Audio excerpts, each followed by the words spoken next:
The Jay Thomas Show. Sirius XM 104. This is The Jay Thomas Show. The interesting, the odd, and the bizarre people behind the, interesting. The odd and bizarre stories. Jay gets in it, stirs it up, and spits it out. He's a professional. It's all here on The Jay Thomas Show with Rodney Lee Conover, Julie, Madison, Kevin Meaney, Garrett and Christina, and Ira the Weatherman. This is The Jay Thomas Show. You're up. All right. Well, before we go another step further, as we were leaving yesterday, there was a tweet by Rob Lowe, who I know and who lives in the community that I live in. And he said that Peyton Manning was going to retire. And I said to you guys yesterday, Rob Lowe is a guy that just is even though he's a star, he's like a star fucker, likes to be around people. It comes out he doesn't know Peyton Manning, doesn't know his family, nothing. And apparently he was just sitting around with his agent or whatever, and he tweets it. Now, look, there is nothing. I mean, I may try it for a week. I may follow somebody. I'm going to just try and follow a few people. Ooh. There is nothing that Rob Lowe could tweet that would be of any interest to anyone. I can't even imagine it. Me either. Where would he go, or what car is he driving, or what his wife is doing, or the kids, or what he's doing on Parks and Recreation. But he must have some, thousands of followers. And it hits the newspapers that Peyton Manning is retiring. Now, he may retire, but it has nothing to do with Rob Lowe. I think... No, it has not. No, it has nothing to do with Rob Lowe. That Rob Lowe didn't... It would be like, I think he's going to retire too, right? Now, I didn't hear he was going to retire. And Rob Lowe can't say who told him he was going to retire, right? And they have no people that... There's no manager, no agent, no nothing that has anything to do with Rob Lowe and Peyton Manning. But his manager said, if you tweet that and it hits the newspaper, you'll get in the paper or you'll get on the internet. And that's what happened. It's all over the internet. And Archie Manning said it's the stupidest thing he's ever heard. And it's dumb because no matter what Peyton does, we've never talked to anybody. There's been no announcement. There's no rumor. And he said, in fact, Peyton's doing everything he can to get back in shape so he can try to play, right? So Rob Lowe just did it, and it got out there, and it's meaningless. But it got Rob Lowe's name out there. Does that get him work? I don't know. I have no idea. He got his name out there. Everyone talked about him. Oh, yeah. I didn't know he was on Park and Recreation until you just said it. Well, I didn't know it until I saw the tweet. See? There you go. Absolutely nuts. Also, here again, and I don't know why, but I have received a lot of information about the sinking of the cruise ship. I just can't stop it. Now, originally there was a woman up in the what do you call the top of the cruise ship? What do you call? It's not the conning tower or the, I don't know what, not on deck, but wherever they run the damn ship, This mysterious blonde. Have you heard about her? No. She's not on any passenger list. A Moldovan blonde. The bridge. Is that a racist term? No, Moldovan? No, she's from Moldova. That the place? Yeah, it's a country.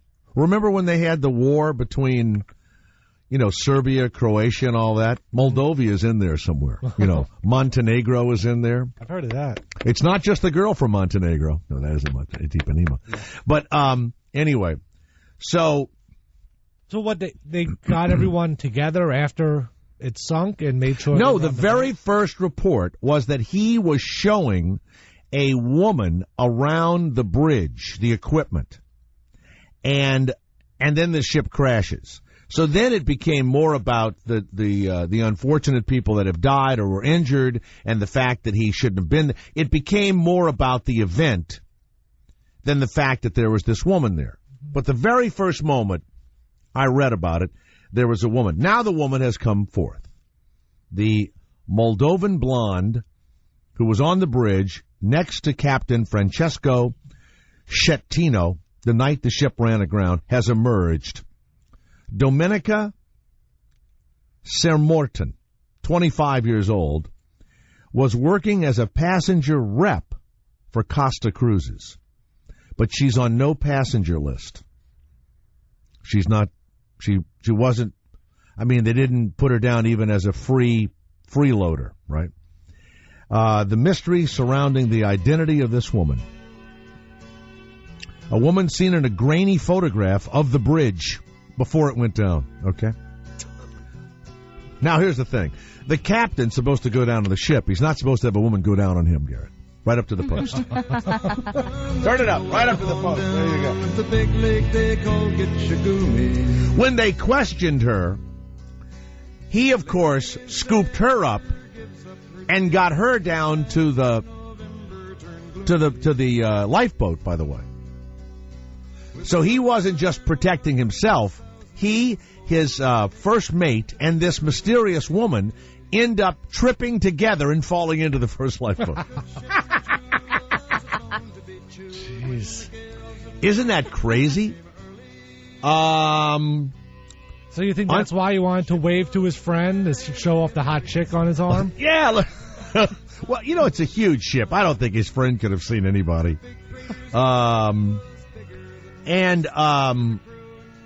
The lady, a lady in her 80s who lives up the road, said that she noticed when she came down that the crew and the captain and apparently all of the people from the ship were the first ones to come ashore. Can you imagine? They left all those people back on the ship. I know. You know what it is? It's a cruise ship. You know? Yeah, it's not like a naval thing. It's not a battleship, right? There's you know, no they don't chain have of the command. There's no rules on that ship.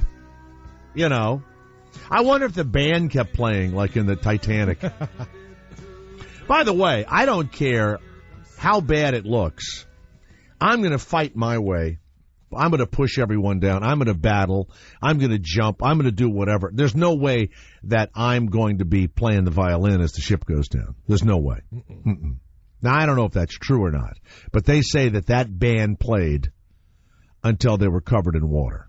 You know, that's ridiculous. I don't get how anyone died, though. Most of the ships sticking out of the water anyway. The water came in below. The water, they probably locked themselves in the rooms. And now, I don't know anything about how much a cabin costs. I know that, there's a teeny tiny cabin that, well, let's say the cruise is $1,000 for the week. That's a teeny tiny cabin. And you're in the middle. Then for $1,500 or $2,000 or whatever, you get a bigger room and more of a view out of a porthole, I guess, or a window. So maybe the lower area people inside have the cheaper rooms. Maybe. And the water probably came gushing through, and then some of the crew members died down below there. Now my dad was was an engineer on a heavy cruiser in World War II. And he never ever talked about it, and I'm going to have to do research on this. But he was a petroleum engineer, graduated from the University of Texas. And then he joins the Navy to be a pilot. He was already a pilot, but he wore glasses. And because he wore glasses, they wouldn't let him fly a fighter plane because if your glasses fall off in the middle of a battle, you can't see the, My brother and I were flying once, and he's a pilot also. He sneezed. This is not a joke. And his glasses flew off of his head as we were landing. And we couldn't find it. It was dark. And I couldn't reach down under him and find his glasses, right? So what's funny about my brother, in a tragedy, my brother starts laughing. He always laughs. Now, we are really in trouble. And he says, I can't read any of the dials, he says to me. So he doesn't know his altitude or anything, but he just continued, dropping at the pace he needed to drop. So I am saying to him stuff like, 5,000 feet. I had to read all, and he kept saying, what's the wind? It was horrifying. So he lands, of course, And we land safely at New Orleans, in the little airport there.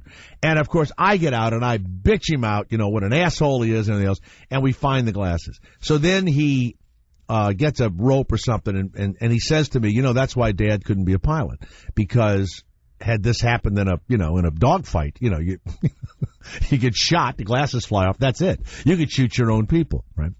So he gets in the Navy. They send him to the Naval Academy, Annapolis. And they say, since you're already an engineer, we're going to put you in Annapolis, and you're going to become a naval engineer, and you're going to learn all about whatever the giant motors are inside of the, engines inside of the ship. So he goes there for like a year, and he becomes a full graduate of Annapolis. They call them 90-day wonders, right? They ship him somewhere.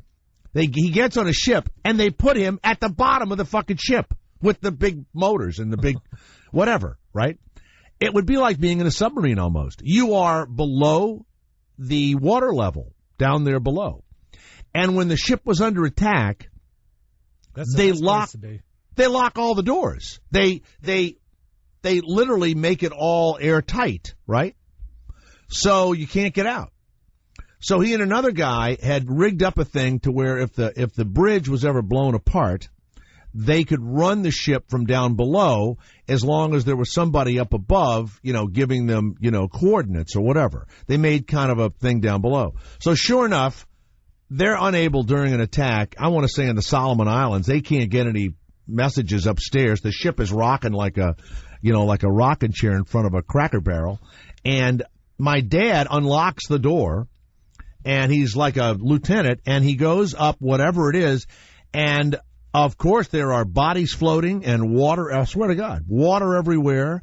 And he finally goes up. It must be stories and stories. And when he opens the final thing, the entire deck is aflame. A kamikaze had hit the bridge, right? Wow. Killed the captain, killed the second and third in command, and the Japs are just, blowing the shit out. It's a major battle. I think it's a nighttime battle. So my dad gets up there, and he's looking for somebody to tell him what to do down below because they're running the ship, but they don't know what direction they're going. So my dad says to some guy, he says, who's giving the orders around here? And the guy says, what is your rank, sir? And my father says, I'm a Lieutenant JG, junior grade. He says, sir, you're in command. This is true. This was in a magazine called Saga. I'll never forget it. We got it. It was crazy. So my dad, just like me, he goes like this. Commence firing! Commence firing! So he starts yelling for them just to start shooting in any fucking direction you can shoot in. Now, you know what I've always thought? I bet he didn't have his glasses on, He probably didn't have his fucking glasses. I was going to say, how could he be in the Navy? What if his glasses fell off? Well, you can find them. You can bend down. They float. Whatever. You can't just tie a string around them? I don't think he needed the glasses all the time. My dad didn't wear glasses all the time. Oh, okay. Right. So now this is a tragedy. I mean, there are people, and you can read about this. It was the Salt Lake City is the name of the cruiser. My dad fought for 3 straight years. He saw my mother once for 24 hours. Knocked her up. Went to Annapolis, went to sea. 3 years later, comes back. My brother bites him on the ankle when he kisses my mother. My father spanks him, and that's why my brother's fucked up. Okay? So, one thing leads to another. He goes back down below, and they get whatever coordinates they need, and they limp into Pearl Harbor to get fixed. Okay? So, that's the only thing I know. When you're down in the bottom of the ship, it is a coffin. You're in a coffin.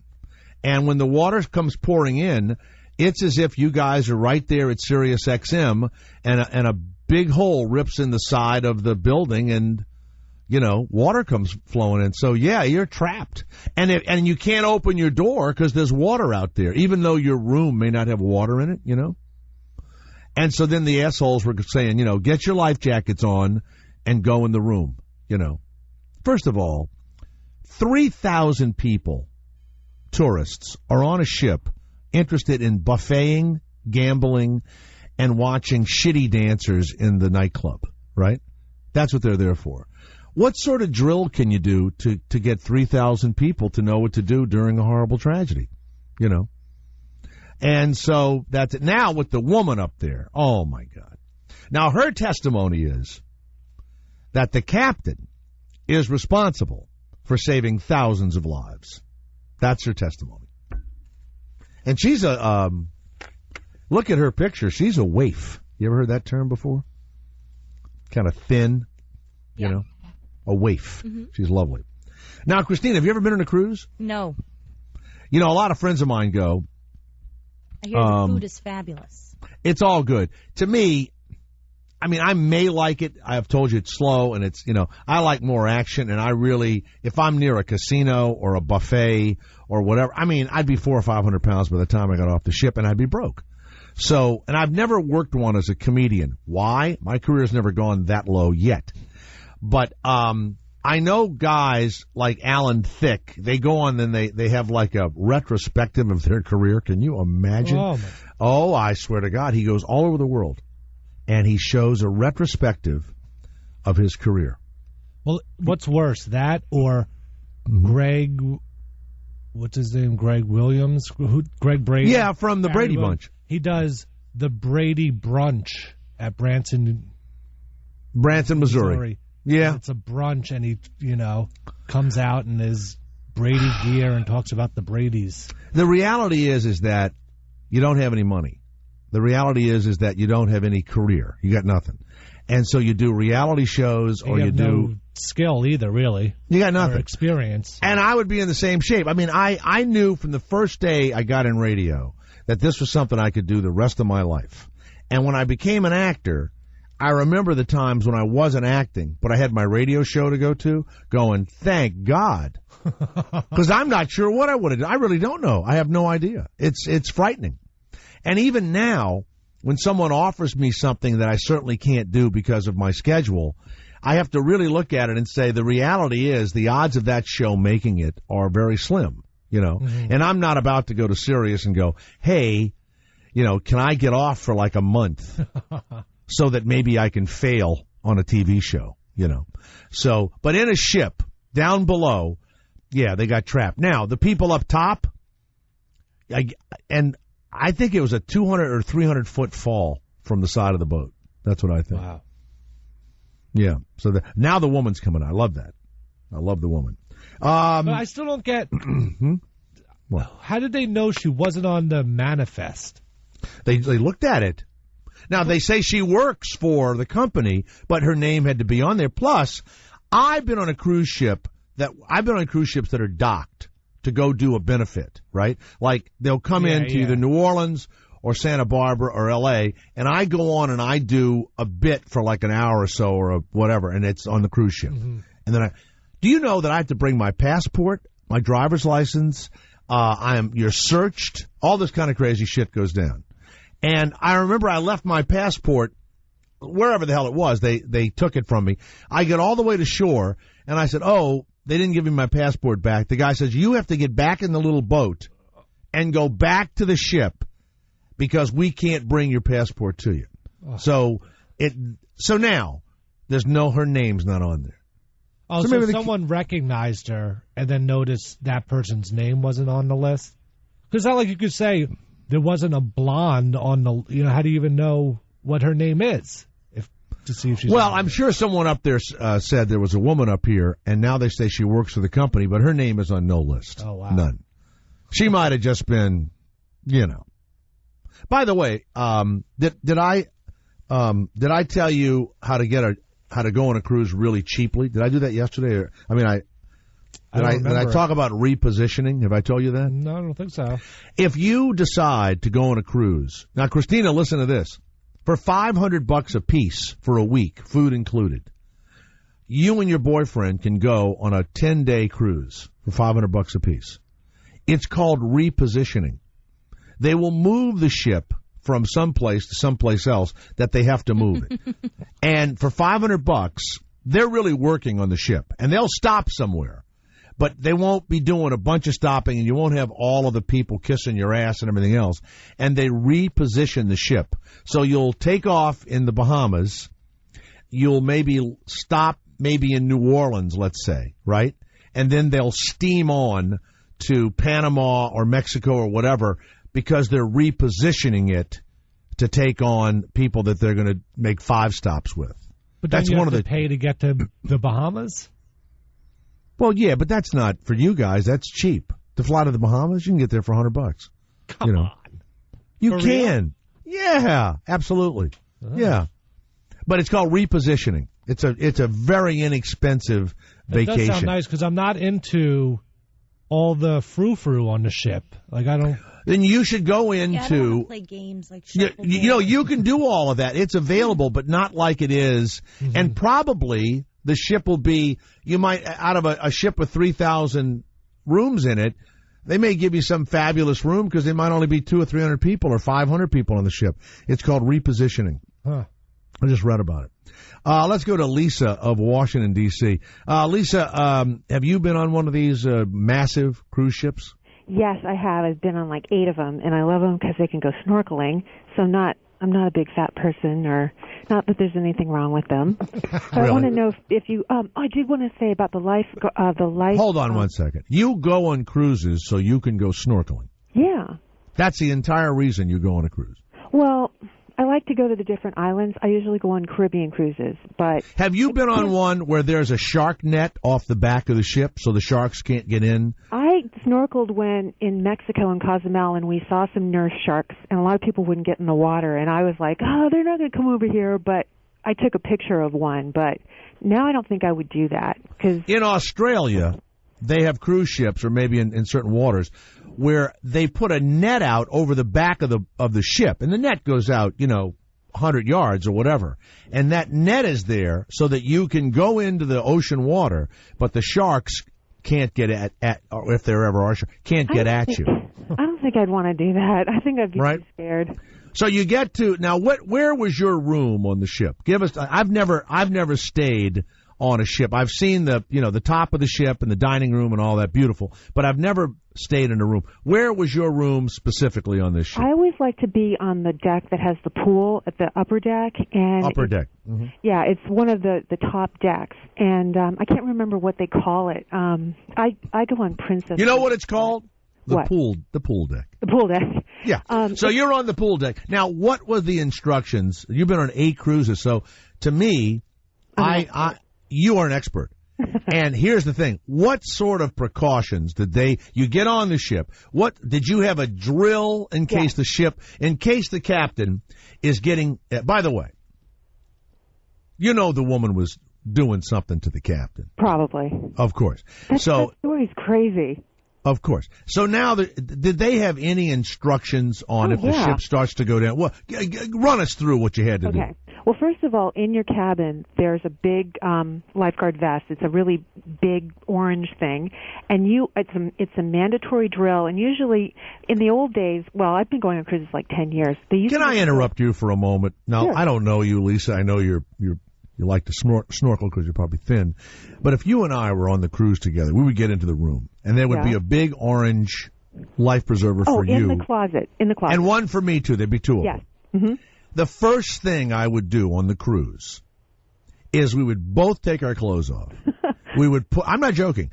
We would put on the life preservers, and we would make love with the life preservers on. I don't know why I'm like that, but I am. If I see something odd. Well, they have a whistle on them, too. Oh, my God. But now, are you that adventurous that if I was your boyfriend or your husband, would you do that with me? Sure. All right. Garrett, if you go on a cruise, you're an idiot if you don't get laid in the life preserver. Yeah. So you have to go on a cruise, and then it has to crash. No, the life preserver's there no matter what. Yeah, it's not a preserver; it's a life vest kind of thing. It's a vest. You're not putting on like a circular thing at a public pool. Hold on, it's a big bulky thing. It's a big bulky thing, and you have to figure out how to make love in it. You don't want to have survivor sex. You just want to have life preserver sex. No, life preserver. You get in, you see the 2 things. I mean, I know what I'm like. I would go, Lisa, we got to fuck in these things right away. And I don't know why, but it's silly. It would probably be comfy because if as a missionary, you don't have to hold yourself up. You know what I used to do? I used to actually get into a room and they had all these toiletries and they'd have robes. I would put on a shower cap and the cashmere robe and have to have sex in that immediately. Ooh. I don't know why that is. I like to use the equipment that's given. So, okay. So now the two big things. So what's the safety drill like? Also, on the back of your door, there's detailed instructions of where you're supposed to go. I can't remember the nautical term for it, but there's a certain deck you're supposed to go to, and I can't remember. But you have to go. So in the ship, are you on a lower floor for cheaper or a higher floor for what's the most expensive? Well, the higher floors are more expensive, but if they're the floors that usually have the balconies, but I've gotten the balconies in the past, but then you always have a lot of humid air coming in and out on the Caribbean. I think if I went to another So area... you don't even like humid air coming into your room? No. I like air... You don't want any real experience of water and stuff. You want to be a locked-in cubicle with air conditioning. Well, only when I'm getting dressed. You don't spend a lot of time in the room because you're usually out on the ship or you're out on the islands. And I just feel like the balconies are they're more expensive than the suites, but you're not in the room very much unless you're a senior citizen or you're just in there, on your honeymoon or something. Maybe you'd be in the ship. So they go, in the unlikely event that our ship runs aground, you are to put on this thing and you're supposed to go to a certain deck. Yes. And do they actually have the drill where thousands of people go to this deck? They used to, where everybody would be out on the deck, and for now they stopped doing it. They have you go in different auditoriums, but I have a feeling that they're going to make people go on the decks now because Princess is owned by this company that had this Italian cruise accident. And going into the auditorium is not the same experience as going out on the ship and seeing the lifeboats and all of that. But I would actually, to be honest with you, knowing now that the captain himself tripped to get into the lifeboat, I would think they would have to show you exactly how to get into the lifeboat. Exactly. In fact, if I'm going to go on a cruise just for one, I'm going to raise my hand in the middle of the, the drill and go, excuse me, yes. I need to get in the lifeboat because I don't want to just have to trip to get in it. Okay. They might. And the guy's going to say, but sir, we have 4,000. I don't care how many people you got. My life is valuable to me. I want to get in the lifeboat. I think a lot of people will do that. Yeah, sure. I'd like to have them lower me, to be honest. Why do you have to learn how to get in? You could just trip and fall in. And no, I'm not doing it accidentally. But Lisa, up on that deck, it's very high up above the ocean now. It's pretty scary. Christina, please take Lisa's name and address. I'm going to send her an 8x10 glossy that says, next time I go down, I hope it's with you. All right. All right. Put her on hold. I would love an 8x10 glossy. Well, you got it. You got it there? Okay, thank you. Let's go to Todd of Cleveland. Everybody in Cleveland goes on cruises because you live in such a shitty place to begin with. You ain't lying there. That's right. Jay. You wake up and you're stuck in fucking Cleveland, What reminded me, Jay? Hey, listen, I've been on 4 cruises, and every time you go to that drill, at least myself, I was footless drunk. You were footless drunk? I was hammered. So you were completely drunk with your life preserver on. And what outfit did you have on? Did you have bathing suit, robe? What'd you have on? Hey, I was in my cruise garb. Come on, Your Cleveland cruise garb. Is it ascot? Is an ascot involved? No. He had on the Hawaiian shirt with white shorts and flip-flops. That's right. Hey, did you have some rib stains on your shirt from the buffet? Of course I did. Zinc on your nose? I had the drinking helmet with the 2 cups in the top and the straw going to my mouth. We got to get rid of the pain of Cleveland. But your wife is a lucky woman. That's all I can say. Yeah, she's a saint. Maybe that's why I'm constantly drunk, Jay. Yeah, that's all right. That's okay. Hey, listen. So you went to the drill, and what do you remember from the drill? What would if a tragedy had happened? You sober up in 2 seconds. What do you remember from the drill? What do I remember some guy with a whistle who couldn't speak a lick of English trying to tell me what to do. That's what I remember. And that's no lie. But here, those people on that boat were lucky because they were where, in Italy? Yeah. Is that where they were? Okay. Because I've been on Carnival cruises. And not to be racist, but the majority of Carnival cruises are all black. And they're all family reunions. it looks like you're at an NFL training camp. So wherever you're going, you're getting ran over.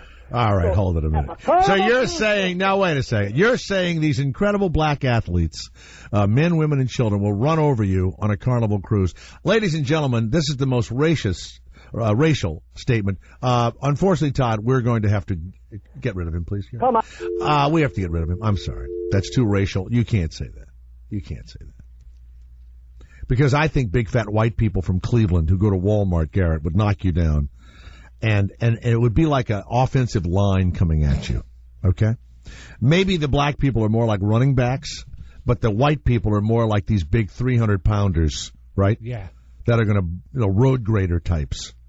So let's go to Bill of Ontario. Now, in Canada, Bill, you all go on these cruises. You can go to Cuba on a cruise, can't you?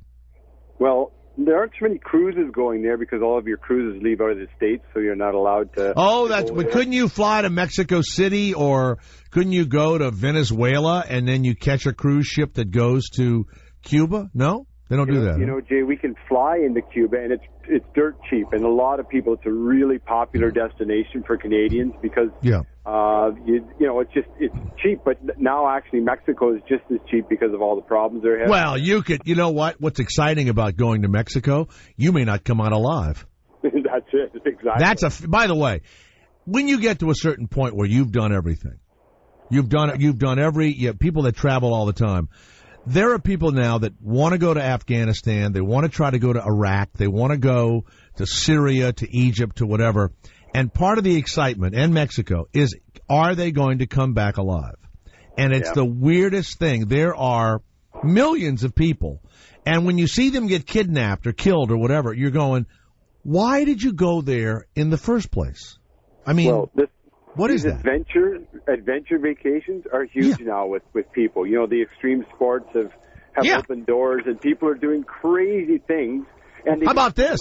You go to Egypt, and you are in incredible shape. You're like a triathlete or something, and you just yell in the middle of Cairo, "The Muslim Brotherhood sucks," and then you run. There's an adventure. That's an incredible adventure. You think that running with the fucking bulls and, Papilloma? Is it Papilloma? Is it Papilloma, Garrett, or is that that's a virus, I think. Pamplona. Thank you, Pamplona. I had a Pamplona removed from my nose a few years ago. And you know what's funny, Garrett? It came out with two little horns on it. Yeah. Well, Bill, Bill, go ahead.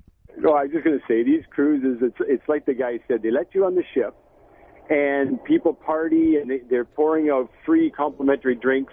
But before they can set sail, they have to have a lifeboat drill.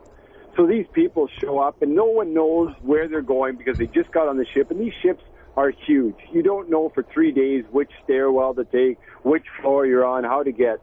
And it's just a joke. Like, there's no way these... Well, of course it is. You're there to have a buffet. You're there to gamble. I mean, it would be like, have we ever had a drill at Sirius XM on how to get out of the building? Oh, yeah. You have? Oh, yeah. How do you get out of the building? I never go because I'm in studio. No, I'm not joking. If a fire started down below, they turn off the elevators. They're done. During a blackout in New York, I guess it was in like 1980 or whatever, I lived on the 14th floor of a building, and for 3 days, I had to go up and down in the dark I was horrible. I'm not kidding you. It was unbelievable. The town was at a standstill, okay? And to get to my apartment, I had to go up and down with a flashlight for 3 days. It was crazy. Why I didn't get in my car and just drive to Philadelphia where there was no blackout, I'll never know. I'll never know why I didn't do that. When there's an earthquake, people stick around with it. Just drive east. You'll be fine. All right. Thank you, Bill of Ontario. Thank you. All right.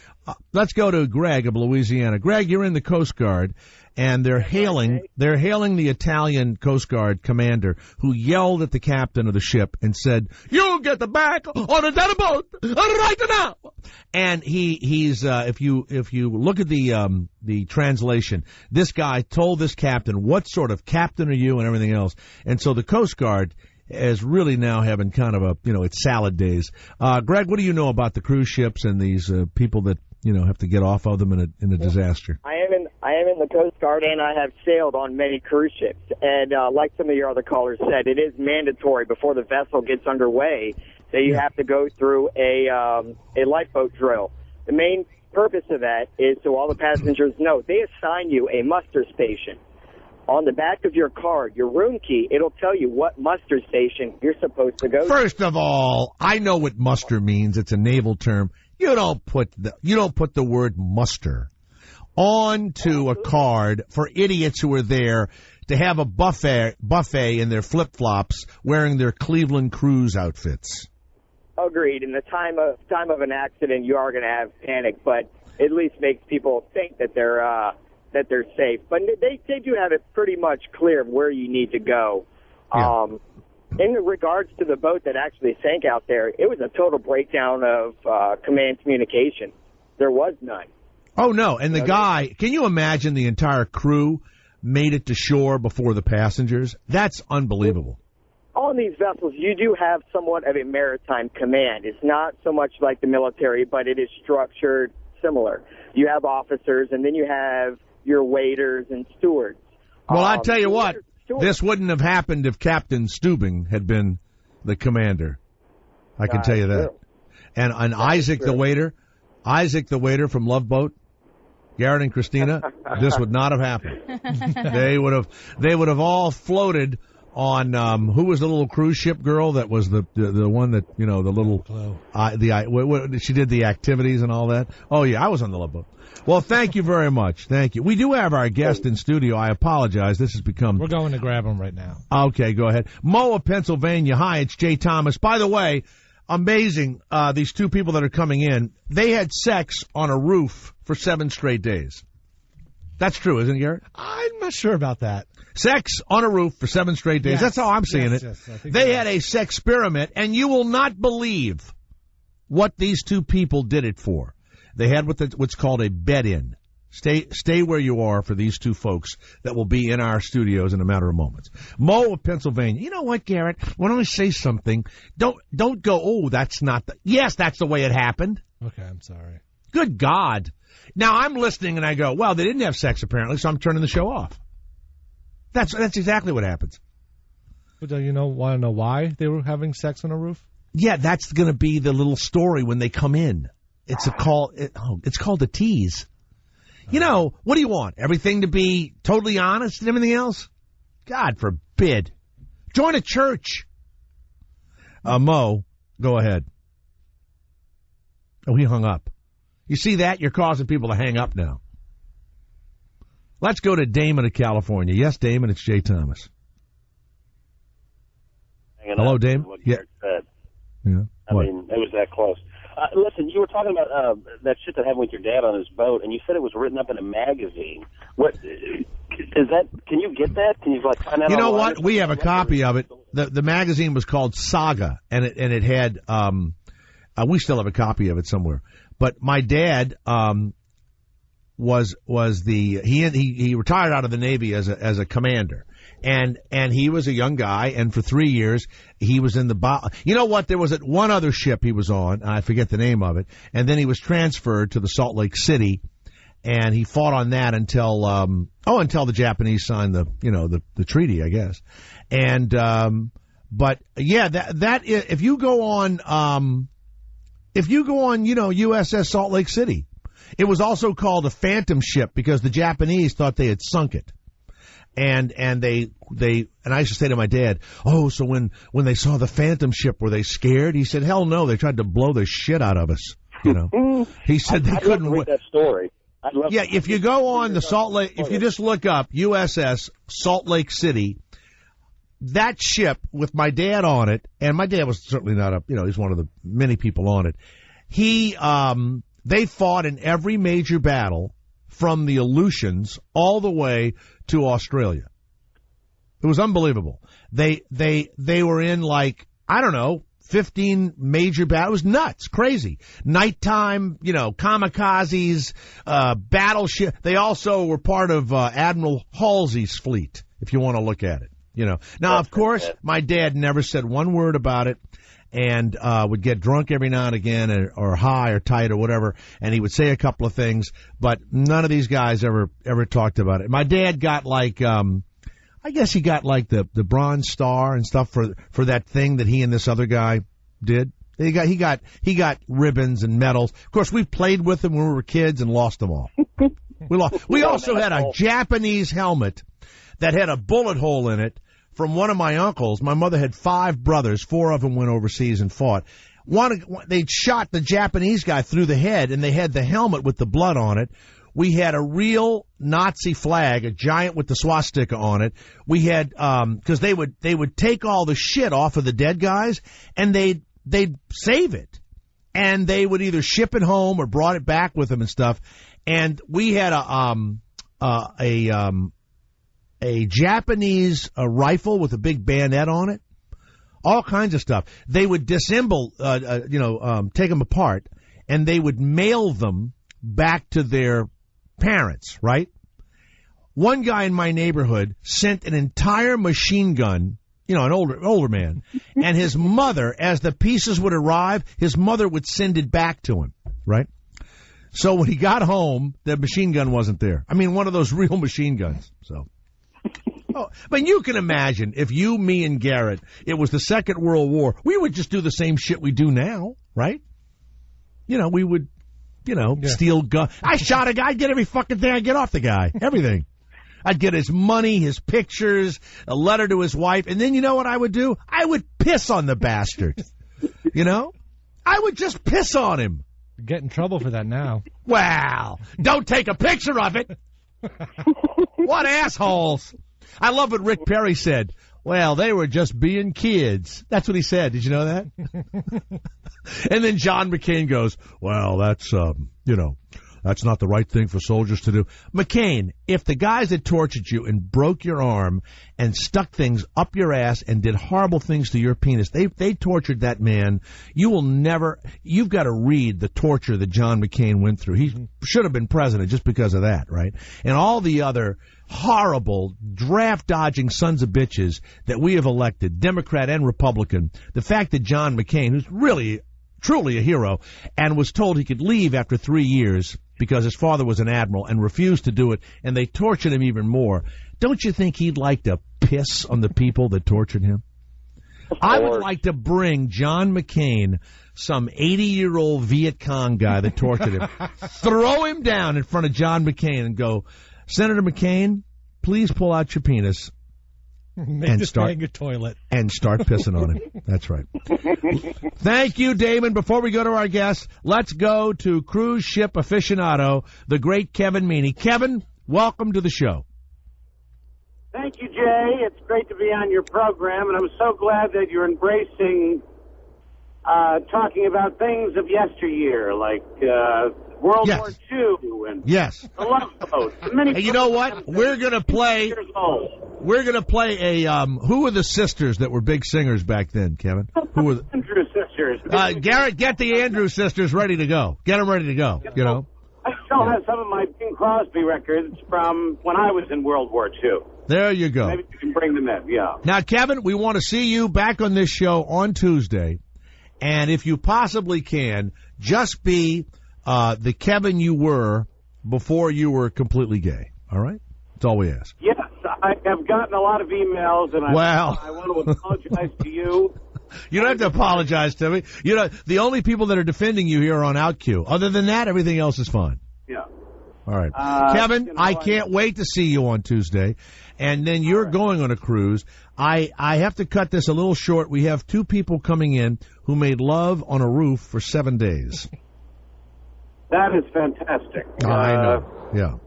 I'm glad you're not here to add your, horrifying, gay bent to it. But other than that, I can't wait to talk to you on Tuesday. Anything else you want to say? I'm going up to Rochester, New York right now. I'm in the car. I'll be performing there at the Comedy Club. What's the name of it? It's called the Comedy Club. Oh, I see. I got you. It's called the Comedy Club in Rochester, New York. If you've never seen Kevin Meaney perform, he is unbelievable. And if you need to see his modern stuff, he was on Jay Leno, about a year and a half ago or something like that? Was it a year ago? When was I was at the Players Club last night, and somebody died during my performance. Well, that's too bad.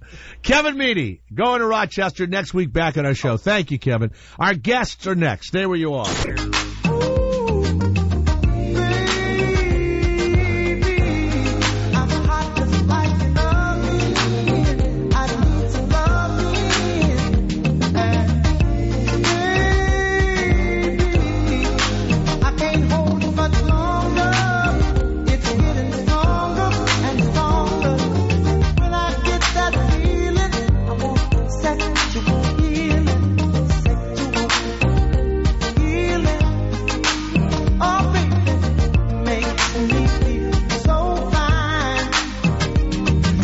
Go to edyoung.com or the sexperiment.com. Ed and Lisa Young have a new book out called Sexperiment, and they're Southern Baptist ministers. Wait, Lisa, would you consider yourself a minister also?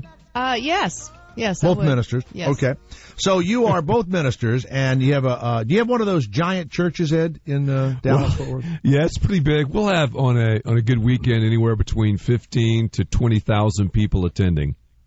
You know, I've always thought I'd have been a great minister, but I would have done it only for the money. That's the worst part of it. Because when I was a kid, even in the Catholic Church, and they would be passing around the plate, I would look in there. Sometimes I put gum on the end of my fingers. You ever have people do that? Steal out of the plate? Oh, we don't know. We're not sure, but we've found some unusual things in the plate. You betcha. Oh, I used to do it too. I would pretend my dollar was going in, and I have my, the bubble gum on the other side of it, and grab a $5. But so then you also have one in Miami, and your crusade, your Sexperiment is, Lisa, as the woman and a brave woman you are, you got on the roof of the church in a bed. Tell us what you did. Yes, we did, but we did not engage in sexual activity on the roof. Why not? We just did not feel that would be very tasteful. But we were just trying to make a statement. Ed and I. So you just laid in bed for 7 days? And we did. We actually had it streamed live on the web, and then we had Skypes with different couples from around the country, and just had a great interview time bedside. Some people came up to the rooftop, and we interviewed them and talked to them about what intimacy and marriage is all about from God's perspective. Well, the fact that you were inspired by John and Yoko's infamous protest bed-ins is unusual, because they're kind of godless, aren't they, those two? Well, we can't really say that, but... Well, I'm going to say it. I'm going to say it. They're godless. That was Ed's idea. I see. Of course it was. Oh, By the way, how many women go, hey, let's have a bed-in? It doesn't happen. That's a short list. So, Ed, you decided that you would get in a bed on the roof of the church in Texas, I take it? Uh-huh. Well, why? If you're not going to have sex, I mean, I don't want you to have sex in front of people, right. But you could have put up some sort of partition or whatever, so that after sundown you could have done, God's will right there on the roof. So we could have. What was your idea? The idea was really to bring attention to the fact that for far too long the church has been quiet about sex. The church has said no, no, no, no, like Caddyshack, no, no, no, no, no. The church has said no, whereas God has said yes, and God says do it within marriage. And we're finding, Jay, that couples are in a lot of sexless marriages. So we wanted to make a statement, a visual, you're in a sexless marriage. You didn't do anything up there. Well, I don't know about that, Jay. Well, Lisa, he didn't do anything up there. Hey, don't be calling that out. That's not Well, true. He didn't do anything up there. I would have liked to have seen the curtains move or something happen. Hey, but up there is not everywhere, so let's... Whoa. I got you. Wow. Oh, my God. But anyway, we wanted to last longer. I don't know about you guys, but I think of Deuteronomy when I want to last longer. Some guys go baseball. That's a great idea. It is. You just start thinking Deuteronomy and you got it. Jay, I'm going to use that in one of my messages. Seriously, that's a brilliant idea. My pleasure. Yes. My pleasure. But anyway, we just want to draw attention to it. And the good thing is God wants us to have big sex because we serve a big God and He has a big vision for sex. Now, wait a minute now. Hold on a minute now. Hold on a minute. You're a Southern Baptist. Now, missionary position was started by the missionaries, mostly in Hawaii, because they felt as though that having sex in various positions was kind of animalistic. Is that not historical? That is historical. But hold on 1 minute. Garrett, do we have to take a break? No, we could go at the top of the hour. Okay, fine. Yeah. We have a few more minutes. Go ahead. It's historical, but really it's hysterical because that's really ridiculous. I mean, you can do it in many different positions. However, you and your spouse, agree to do it. And so, I mean, that's a good thing. I think that we need to bring creativity into the bedroom, bring romance, because what happens inside the bedroom definitely affects what happens outside the bedroom, and what happens outside the bedroom affects what happens inside the bedroom. So when people get that, and as they read the Sexperiment, in fact, Jay, we found out last night, it's number 3 on the New York Times bestseller list. I am blown away. Number 3. I'm not. People think they're going to read about you having sex on the roof. Well, that's probably true. There's a picture of you in the bed on the roof.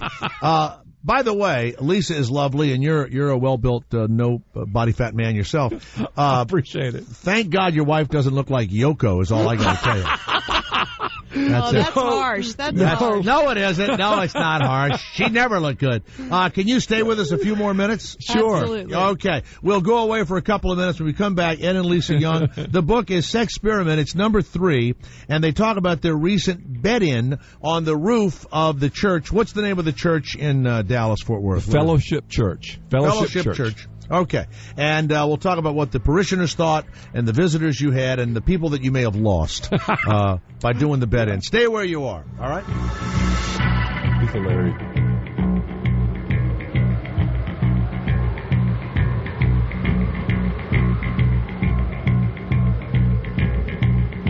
Garrett, I've already done the big exit.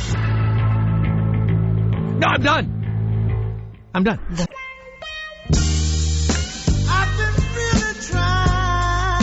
Go to Sexperiment.com. They've written a book about their 7-day bed-in. Ed and Lisa Young are here, and you got on top of the Fellowship Church in this bed outside of Dallas, Fort Worth.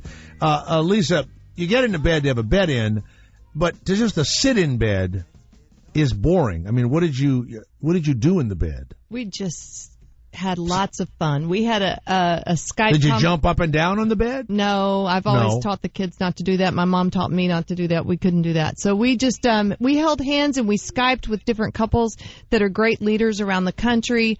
We had bedside interviews. We had some music. Some of our team did some serenades bedside. Just lots of information about what marriage is and what it should be as far as 24 hours a day. You just sat in that bed. Yeah, but just one day. Oh, actually, we got 7 days. We got very sunburned. That's what happened. Oh, well, 7. I thought you did 7 days in the bed. No, God forbid. No, but now, our kids came up. No, we want to have 7 days of sex. The book is about married couples having 7 straight days of sex. You just stunned me right there. I know, there was awkward silence. Wow. Well, there was horribly awkward silence. We actually had a guy on one time that wanted to have the parishioners 30 days of sex or whatever, and he said after a while the couples, they were exhausted and they didn't want to even look at each other, with no clothes on after a while. That's a lot of sex even if you're single, 7 days of sex. Mm-hmm. That is. Mm-hmm. That's a lot of sex straight in a row. Christina, have you ever had sex 7 days straight in a row with your heathen, godless boyfriend in this unnatural, immoral life you're living? Thanks. You have. 7 days in a row. 7 days straight sex? What? No. Of course not. No. Now listen, that's from a heathen. Okay. After a while, you need to repair. There you go. Very well said. Okay, very well said. I think it's easier for yourself. You need to repair. I think it's easier for a married couple to have sex for 7 days because you've got the person right there. I mean, Ed and I are really just promoting the fact that married couples tend to get in a rut. You tend to get kind of complacent, and intimacy is a great super glue in marriage, and it's a great way to supercharge, maybe some strengthen your marriage. Well, I think one of the greatest things is to say to your wife, your people having, they've been married a long time and the sex is kind of out the window, and you turn to her and you go, listen, God has told me to have sex with you. And there's not much you can say after that.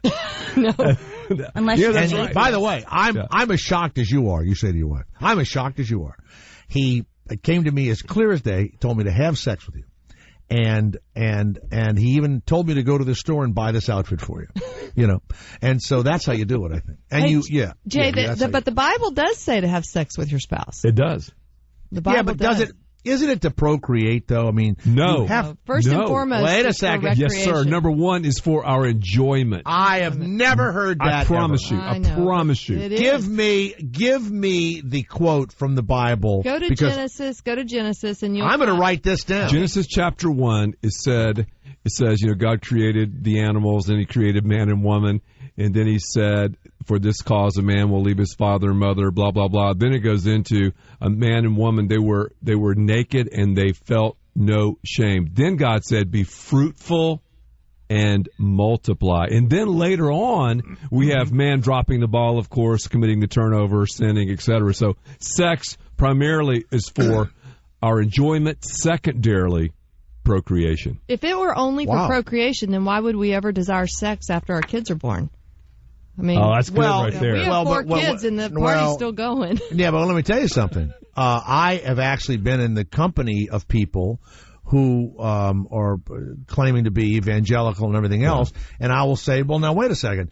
And I don't know if you guys believe in birth control or not, but I would say you've got these overpopulated countries, and the guys that I've talked to said, well, that's God's will. Just keep having them, whether you can afford them or not, and all that, and God will make good by it. No, I don't know about that, but seriously. That's good. I like your message. That's a good message. It is so primarily for recreation, secondarily for procreation. And once people see that God wants us to be intimate with one another in marriage, I think the lights turn on, and then we're like, wow, this is much bigger and broader than we thought, because it's not that we don't think about sex, it's that we don't think deeply enough about it. I think sex is mental before it's genital. I know I think about it a lot. Yeah, and we're made that way, and for far too long, the church has kept silent what God's not been silent about. And if you study church history, you see where. But how come poor Christ couldn't have sex? I mean, wait a second. Well, wait a minute, though. I mean, Mary Magdalene, and all. It's too bad. I mean, so you believe that Jesus never had sex ever? Yes, I believe that. Even before it was kind of. So you can only have it if you're married. Yes, that's God's best. He says the content sex needs to be with the context in the marriage. And you bed. two were virgins when you got married. Yes, we were. It was difficult. We dated for 6 years. It was difficult, but yes, we were virgins. I promise you. Well, we were 14 when we first met. Yeah. So I mean, but it's possible. But you have to have. But did you do everything else but go all the way? We did some things. All right. Yeah. Don't be embarrassed. No, I'm not embarrassed. We did some things past kissing. And I would encourage, couples to abstain. I would. Is it okay before you get married to say, look, take your clothes off, let me see what I'm getting? Oh. No, I'm not kidding you. I'm not doing it sexually. Watch this, Lisa, look. Lisa, I'm with you, and I go like this. You look great in your clothes. I've seen you in the bathing suit and everything else. But please, we're going to get married soon. I love you to death. We won't have, sex until, let me just see the whole package just one time, just one time. Okay, look, this is the thing. Ed and I. There's nothing wrong with that. You just look at it. That's all. No. And you'd look at Ed and you'd go, you'd see, what you're going to be dealing with on the honeymoon. You know what I'm saying? I didn't worry about what we were dealing with on the honeymoon because we had such compatibility spiritually. Yeah. And we had this compatibility emotionally that was...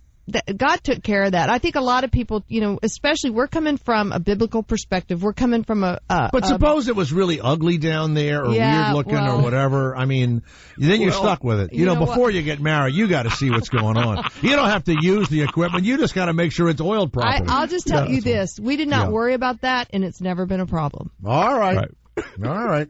Okay. But now, even, I couldn't masturbate for 7 days straight. So forget having sex for 7 days. I couldn't. Okay. I don't think I could drink for 7 days straight. I don't think I could eat chocolate for 7 days straight. There's not a lot I could do. Eat chocolate for 7 days. I couldn't eat chocolate for 7 days. Okay, Jay, we have to tell you though, because we did the sex experiment a couple years ago. Challenged our church to have sex, the married couples to have sex for 7 days, and Ed and I had to admit that we only made it 6 out of 7. I was too tired.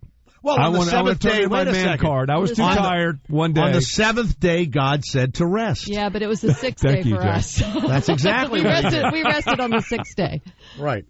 Well, okay, now, so you're now saying, for all the married people that are listening, here's the biggest problem. Okay. You know, you become familiar. Here's a quest. Not many people who are married look their spouse in the eye anymore. They don't look, or probably who live together. They don't really just look their spouse in the eye. I mean, I'm sure you do it Very all the well time. said. And you have to look them in the eye and you go, look, we haven't had sex in a long time. Mm-hmm. And, you know, it's a big part of the thing and all. And then you start quoting the Bible after that? I mean, how do you handle it? Well, because sex is really not about the Bible when you get down to the nitty-gritty. It's about, you know, well, I don't want to have it. I don't feel like having it. We fight all the time. You don't help with the dishes, the kids, you know. The sex, not having sex in a marriage is a lot more than it just kind of runs out of gas. What sex should be in marriage is something that you dialogue about, you talk about. It's about fulfilling one another's needs. And the Bible says, talks about frequency. And it says that the only reason... Your Bible is unbelievable. I can't wait to get a copy of this Bible. 1 Corinthians chapter 7. That's the frequency answer. 1 Corinthians chapter 7. What is the frequency of it? Stop depriving one another except for prayer and fasting. So, and you mutually have to agree. To pray and fast. Then you can say, no, but we've never had that in 30 years. We've never mutually agreed. But listen, this is the bottom line. There are a lot of couples, a lot of married couples where their marriage is sexless because there's a lot of pain and hurt, a lack of forgiveness, a lot of animosity. And so what we talk about in Sexperiment is that we need to start the dialogue. Many people maybe need to walk into a therapist office, a counselor's office, and seek help. Before you could ever embark on 7 days of sex. I mean, it's a bigger deal than that. And so we talk about how do you have creativity in your marriage, dialogue, communication, looking each other in the eye. Yes. Because the sexual connection, it goes beyond the bedroom. All right. Well, look. Now, anywhere in the Bible, I mean, the biggest thing's going on right now is gay people wanting to get married. And people love it. And if my kids were gay and they said, Dad, I'm gay, I don't know whether your kids are going to be gay or not, but if one of them said, I'm gay, I can't help it, I've tried everything, I've gone to see, you know, Michelle Bachmann's husband twice, I've done everything, but I'm gay, I am just attracted, and God put something in me, or whatever it is. I don't understand how religious people don't sometimes see, knowing what you know about the modern world, how you don't see that there is homosexuality sometimes even in the wild. Even among penguins, they think maybe the two males that take care of the egg may not be sexual homosexuality, but the males take care of the egg after the female has it. You know? Yes. And so, well, the seahorse has its own organs, two sets of organs, for God's sake. So the thing is what would you do if one of your kids was gay and wanted to be happy with another human being? I would say it's not God's best. It's not his ideal. I think it's a very, very complex issue. You know, we love everybody. We accept everybody no matter what they're involved in or what bed they're sleeping in. But I don't want to confuse, nor does God, acceptance with approval. So I believe, Jay, that God's best is one man, one woman in the marriage bed. But having said that, obviously we love all people, but God's best desire, his purpose and plan is for a man and woman to do it in marriage. Okay, so how do you explain people that have this, Lisa, this incredible thing? How do you explain? I just don't feel anything for the opposite sex, and I've gone to therapy. This is somebody else talking, certainly not me. Right. I'm a ravishing heterosexual, and women are. I've had to lock the door here for women to come in. But the thing is how do you? If somebody you really loved came with you with that, how would you deny them the happiness of being with another person? Ed and I have friends that are homosexual. Yes. And again, we don't confuse approval with acceptance. But we always teach, no matter what the subject matter, whether we're talking about heterosexual relations, homosexual relations, whether we're talking about work ethic or any dynamic that is covered in the Bible, we give God's perspective. And so that's what we do. That's where we come from, and that's just our stand on it. But, we would never pretend to talk down to or treat someone lesser than because of their preferences. What happens if a gay couple who believes in God comes to your church and walks right down the main aisle and sits in the front row? And I'm sure we have people that attend our church that are gay. And they're I'm sure they're accepted, but if someone said, "Hey, I don't want those two gay people to come to these services anymore," we would never do that. All right. We invite people openly to come, because how else would they hear the message that we so strongly promote and believe in? And if someone said that against them, we would tell that someone to leave. We'd say, "Hey, if you're going to have this kind of attitude, then you need to." We have an attitude of love and acceptance, not approval. So in the Sex Experiment book, which is number 3, the bestseller, you want to have people have sex. It's great. And you've now opened the door for oral sex, for different positions. Oh, definitely. For fun sex. Yes. We would say you would That be isn't shocked. sodomy? Wait a second. Isn't that an act against nature and stuff like that? No, for example, Jay, there's another book in the Bible that teaches... My God, you have got the greatest Bible. Does your Bible have, lights on it? It's the most amazing Bible. I'm going to send you one, and I'm going to highlight this. I promise you. You know what? Please email me. I will. I promise. Don't send me the whole Bible, but send me just the good parts. You need the whole you Bible. need the whole Bible. No, I don't. There's a book I was in the seminary. I don't need a whole Bible again, especially on top of my head being struck 4 or 5 times.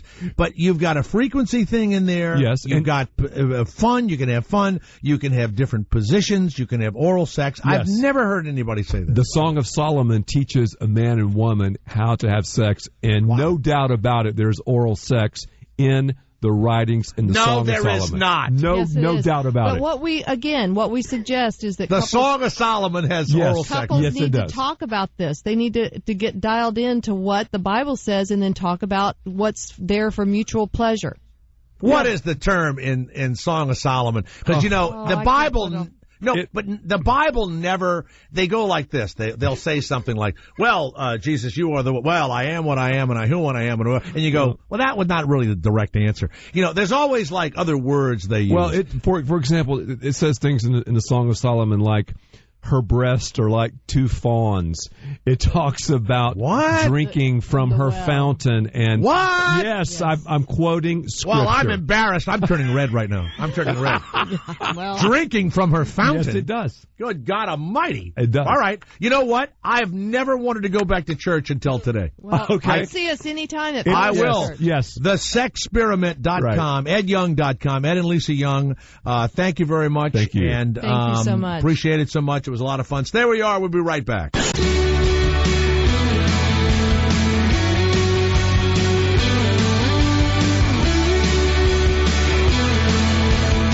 Now, Garrett, you sent me the words from the Song of Solomon. That's all I'm seeing is a paragraph here. Yeah, those are the lyrics. Well, where does it say, drink of her fountain? It says, awake, O north wind, and come, wind of the south. Make my garden breathe out fragrance. Let its spices be wafted abroad. May my beloved come into his garden and eat its choice fruits. Good God Almighty. Sounds like somebody needs a shower. Like an apple tree among the trees of the forest, so is my beloved among the young men. In his shade I took great delight, and sat down, and his fruit was sweet to my taste. Wow. Now, where's the one about drink from her fountain? That's the one that got me going. I didn't see that on this page. We've never had religious people come on here and say head was okay before, ever. No. That's a first. That's a first on this show. Now, I tell you what, I would bet if she wasn't religious, she'd just be a regular old wife that wouldn't screw him. But boy, he pulls that Bible out, she's got to do it. Now, their pictures, was she nice looking there in person? Good looking woman? Looked just like the picture you see on the... kind of looked like tall. Was she a tall woman? Well, he was pretty tall, so I'd say so. He was like John Tesh. She kind of looks like Julianne Moore, sort of. Wow. Wow. Sort of. Wow. You know, when I would like wade into various groups, once I hung around with a bunch of Mormons, right? And I certainly wasn't going to become one, but I did like the way the women treated me and what it looked like we were going to do something. And, if you don't join the club, you don't get the fruit, right? And I never did say I was going to do it and all that. And I've dated religious, Baptist and stuff. I lived down south and everything else. But I tell you what, man, if you don't say you're going to, be with them the whole thing and do the God thing, they can put up a big hymen wall against you. Big hymen wall. That's what's amazing, Here's another quote from the Song of Solomon. Song of Solomon, what is it? Thy navel is like a round goblet, which wanteth not liquor. Thy belly is like a heap of wheat, set about with lilies. What does that mean? Thy belly, a heap wheat. Sounds like she sounds like she has a yeast infection to me, Christina. Thy two breasts. Exactly what I was thinking. My two breasts. Here we go. Thy two breasts are like two young roes that are twins. Mine, one's bigger than the other, so. So Solomon is kind of writing sexy stuff, right? Thy neck is a tower of ivory, thine eyes like the fish pools in Hesbon, by the gate of Batharbim. Thy nose is a tower of Lebanon, which looketh toward Damascus. Wow. This is like Bible porn. Thy nose is like the Tower of Babylon. Where the white salts of the Dead Sea go inside. This comes from a woman that listens all the time, Liz Mary. Jay, you were talking about urination. Do you know there's 3 years ago there's a game coming out of Tokyo or Japan called Toilet? It's a game. Sega has made a urinal video game. Is it just a game you play while you're peeing? No. Yes. Users target their urine at a sensor inside of a toilet in a pub, obviously, which measures the volume and the speed, and then software that matches that to the progress in a selection of 5 video games in a console mounted on top of the urinal. At first, we thought it would really be only young people who would like this kind of game, but now they're seeing the phenomenon where people are enjoying playing it. Said, of course, Hirataka Mashita, of course. His father was probably a kamikaze pilot. And so it costs like $1,300 for a unit, and you put it there, and then I don't get what you do. An infrared light cuts off play if gamers stray too far from the urinal. If they start pissing around the room, I guess. I don't know. So you can only play for 30 to 60 seconds. Right. Or how about little squirts, little squirties like that. The toilet game. Wow, I never heard of that. Never. But you know what? Anything you can do. I mean, it's so boring, in the bath. That's why they put the sports page up sometimes. I'm fine with just throw some ice in there and I'll watch it melt. I love peeing on ice. Yes. I love that. Women don't have games in their toilets. I never got to pee on ice before in my life. No, women. Like? Well, the reason they originally did it was it, keeps the smell down. So in a bar, they put ice in the men's room. In the urinal? Yeah. I mean, fill it up. You watch it melt and all collapses, Yeah, it keeps the, it keeps the smell down, Let's go to Hunter of the great state of New Jersey. Yes, Hunter, go ahead. Oh, my God.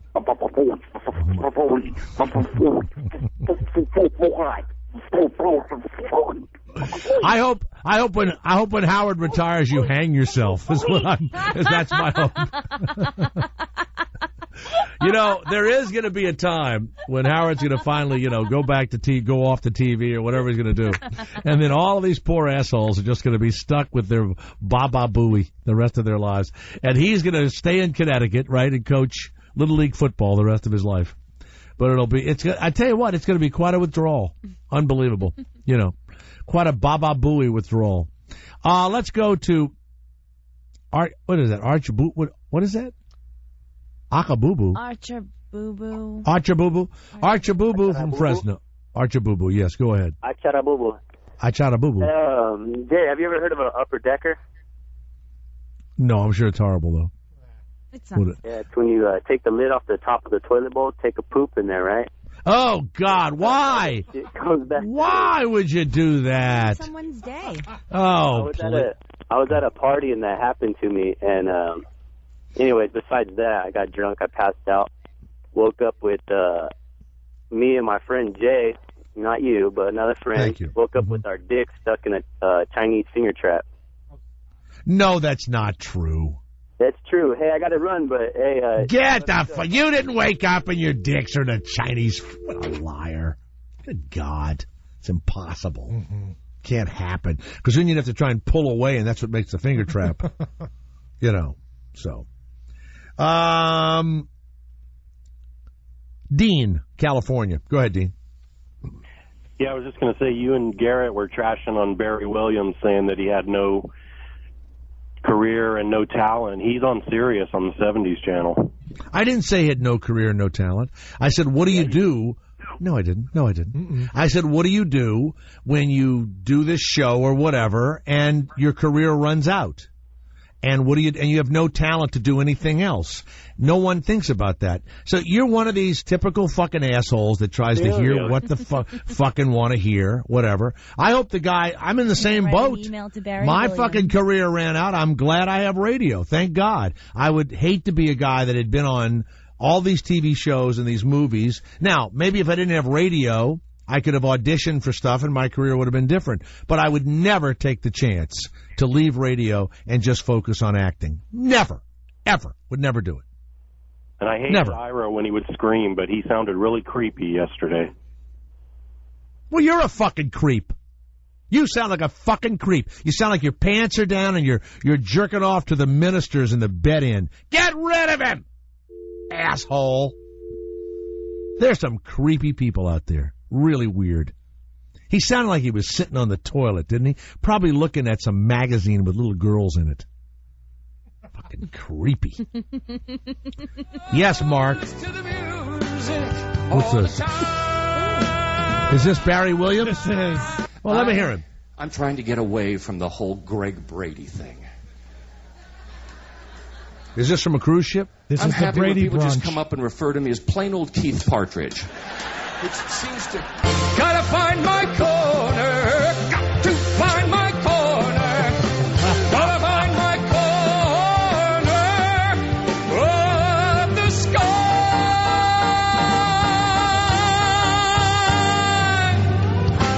Wow. Throughout the series, as we began to grow and mature, my attraction to Marcia did not diminish. And here is Marcia at her grooviest best. And me trying to offer a little advice to her about how to get out of a date. I need your advice about something. Sure. What? What's the easiest way to break a date with a guy? Why don't you just do what we guys always do? Just say, something suddenly came up. Something suddenly came up. That's all? It always works. I never would have said that to her. Hey, I'd like to come down and join you for brunch. Is that okay? Wow. Good. This is delicious. There you go. They're all eating brunch. I'm glad you're enjoying it. I asked all of the kids. Is it in a crowd, a good crowd? Yeah, the Yakov Theater. Smirnoff? Yeah. Yeah. I've set it to music, and it's a little glimpse of what we were like off the screen and off the set, just being the normal kids that we were. Wow. And people paid like $50 a head to get in here to do this, or? I'm sure. You get free brunch and everything. And he sings as a band and everything? Yep, full live good. band. Yeah, I mean, there you go. He definitely can sing. Is this on a cruise ship? No. What'd you just say, Garrett? He definitely can sing. Really? No? Yeah. Really? This was the moment, the greatest moment of them all. Sounds like you in the shower. Oh my God! You know, oh my God! I would pick another tune. I'm a terrible singer, so I can't. But you know, when you're singing, you don't know how bad it sounds sometimes. But he's hitting some notes that I don't think he has anymore. You know, doesn't have them. He certainly can sing. Oh boy!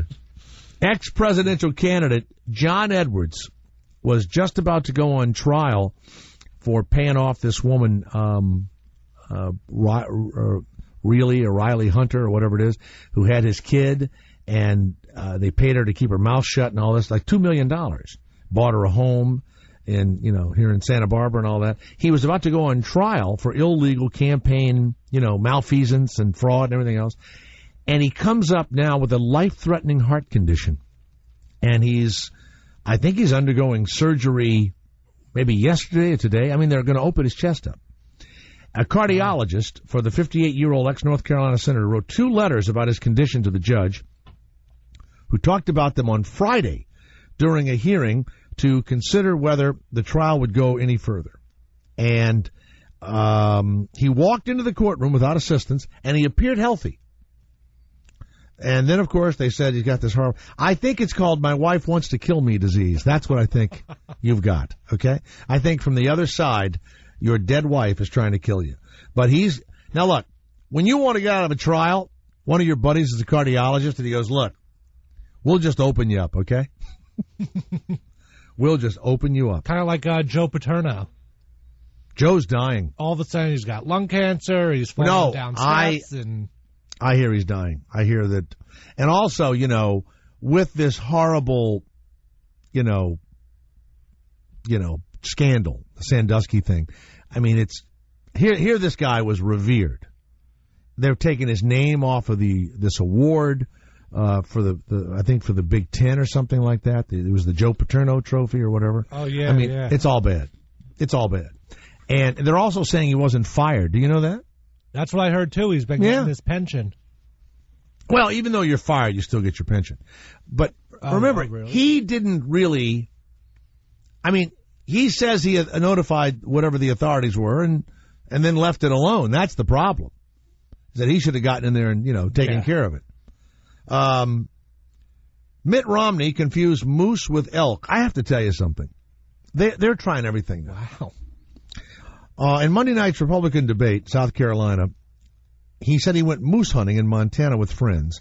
Then he quickly corrected it, and he said it was elk hunting. Okay?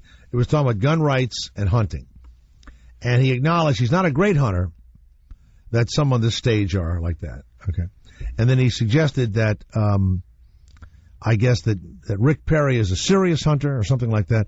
He actually did fire 300 elk, though. Just thought I'd throw that in there. Fried him. Look, if he shows you how much money he's got, $300 million or whatever it is, does that make it? I mean, if you're going to vote for him, if you're a Republican, you're a Republican. What difference does it make? That's who they are. They're the rich. The richer, whatever. There's a bunch of rich Democrats too, but he doesn't want to tell anybody how much money he is. I'm not going to be shocked. He's got $250 to $300 million. It's unbelievable. I'll tell you what, if you had that kind of money, how bored do you have to be to want to be the fucking president? I mean... Do you think it's more of an ego thing? Sure. Like Barack Obama didn't have any money, but now he's going to be rich the rest of his life. If he gets defeated, he's rich. And I think his wife and family would really like to not spend any more time in the White House. It's no fun for them. She can't go to dinner with her girlfriends. She said living in the White House was hell when she was talking to the French president's wife, and all that. And because everything they do is watched, they're going to have Secret Service the rest of their lives. I mean, they can't do anything, nothing. Anything they say, somebody reports them. I mean, who wants to live like that? You can't go on a nice vacation. They tell you you're not supposed to go on vacation. Oh, my God. But for that 4 years to be rich the rest of your life, I would do it. I would serve my country for 4 years to be rich. Wow, what kind of country would we have if you were our leader? A good one. A great one. No, we have a good country. I know. I'm all for it. But my wife would not like being the first lady because she, first of all, doesn't like to give speeches and doesn't help people. My wife doesn't help anybody. I mean, she's a nice person, but, you don't wake up. You know what she does? She gives money to the to the animal shelter and adopts cats. And then every month we get a postcard that like Coco or like Marshmallow has been adopted, So that's about it. That's the only and she was in the PTA and all that stuff, right? But my wife, who had cancer, would never, ever carry a sign or wear a pink ribbon or something like that for cancer. Never. Just doesn't do it. So when your wife gets in there, like you, Christina, you'd probably love being the first lady. I don't know. You'd love it. I'm very selfish. I don't even want my own children. I don't know if I'd want to spend I'd love to have a day helping people. I can't. A child, you have to. You got to do it. You got to do something. And you're not allowed to tell give your husband any advice, because remember when Bill Clinton used to take advice from his wife, after a while they said, well, wait a minute, we didn't elect her. That's exactly what they did. You can't do that. So it's rough. Now, and Barack Obama will be rich beyond his wildest imagination. Speeches, money, boards of directors, all kinds of stuff. Unbelievable. Garrett, are we going to call Karen Zimmerman in a few minutes? Yes. With this Betty White thing, there is this elderly thing that's spreading around the country. These ladies, this is their zip code, I guess, 32744. Correct. Right? They put out a nude calendar. No. So I'm sorry. Yes, they did. Damn it. Why did you say no? Well, what? It says here it's not nude. No. Don't tell me I've done it again.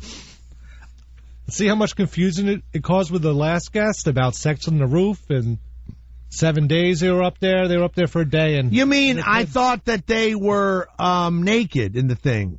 They appear to be naked. What does that mean? But, there's like the sitcom props in front of them kind of thing. But they have their clothes off, except there are props in front of them that hide their boobs and their bodies. There's some pictures at the end of the prep you could check out. I see the pictures. I see them. One lady sitting on a... So they did take their clothes off, though. Now, I've got to tell you, can I be honest? For women that are some are like... No, their legs look good. No? Maybe. None of it looks good. No. It's definitely photoshopped a little. Oh, you think so? I don't think they're anywhere... How about the woman over here, Happy Holidays? It says hot, hot, hot right over her snoots. It does. Now, how old is Karen Zimmerman, the woman we're supposed to talk to? I'm not really sure. The only info I could get out of her was she had a quote at the end of the article. It didn't even quote her name. It just said Miss August said this, and she's Miss August. All right. We'll talk to these women and a few more. One of these women. Go to cityobserver.org. I don't know who's going to buy this. But they're trying to repair their kitchen. What does that mean? They're raising money with the calendar to repair whose kitchen? The Hall's kitchen. Oh, where they live? They live in some old folks' home? It's in American Legion Post 127 of North Florida. One day, Christina, you'll be old and you'll be naked in a calendar. I know. I hope I'm the one with the jazzy with 3 cats on my lap. There you go. See that? The 3 cats on your lap. Okay. Tony of Michigan. It's the Jay Thomas Show. Hello, Tony. Hi, Jay. Yes, sir. 888-410-2-102. Garrett, do we still have the number there when you look down at the radio and the number comes up on the screen? It's there. There? Yep. It's there? Okay, just checking. Yes, Tony, go ahead. These are my favorite days when it's just the 4 of us. You know what? I was thinking the same thing when I was coming to work today. It's just Tony, it's Christina, it's Garrett, and me, and it's just I am not joking. I was thinking that and you get to hear my true philosophy of life.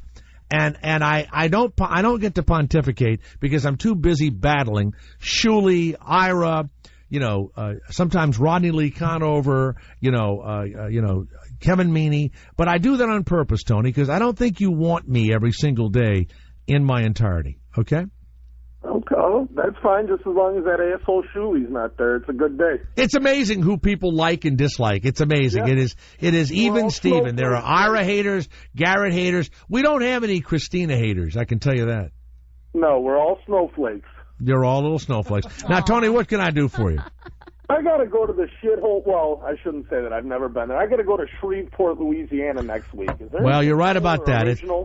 You know what? It's a little better than it used to be because they do movies there and stuff.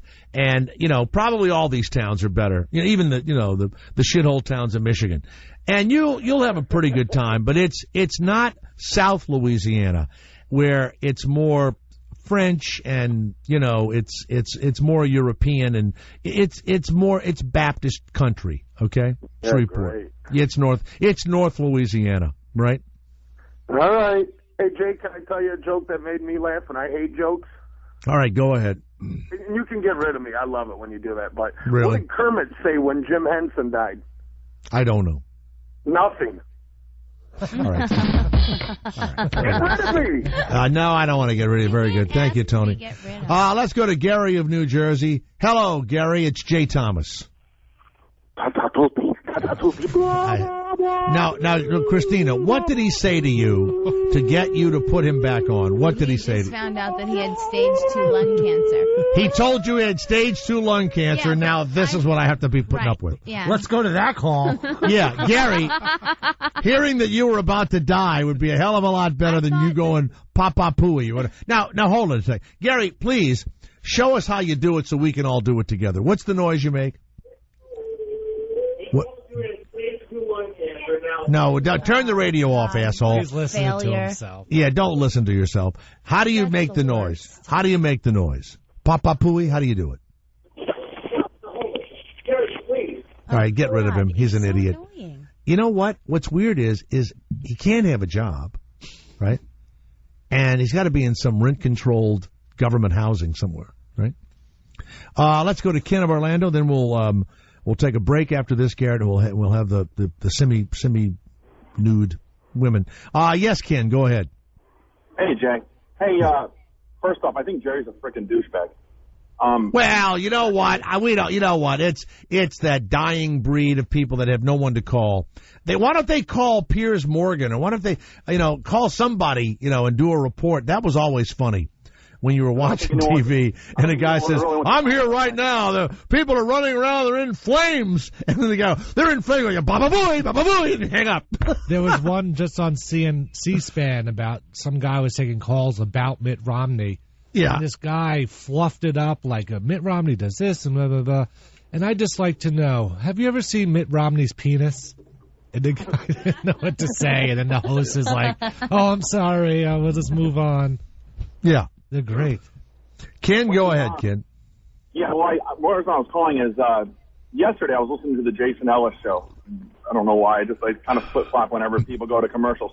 But they were talking about whenever Howard does retire, they're going to need someone to have to replace Howard. Mm-hmm. And I can't tell you how much I love whenever you're on Fridays on his show. And it will not be me. It will not be me. But whenever he does retire, it will not be me. I know, but I will listen to you on Stars or whatever channel you decide to I don't know what they will do. They will panic, but and he may not retire. He may go on forever. I don't know. But they have never, ever said one word to me about any of that.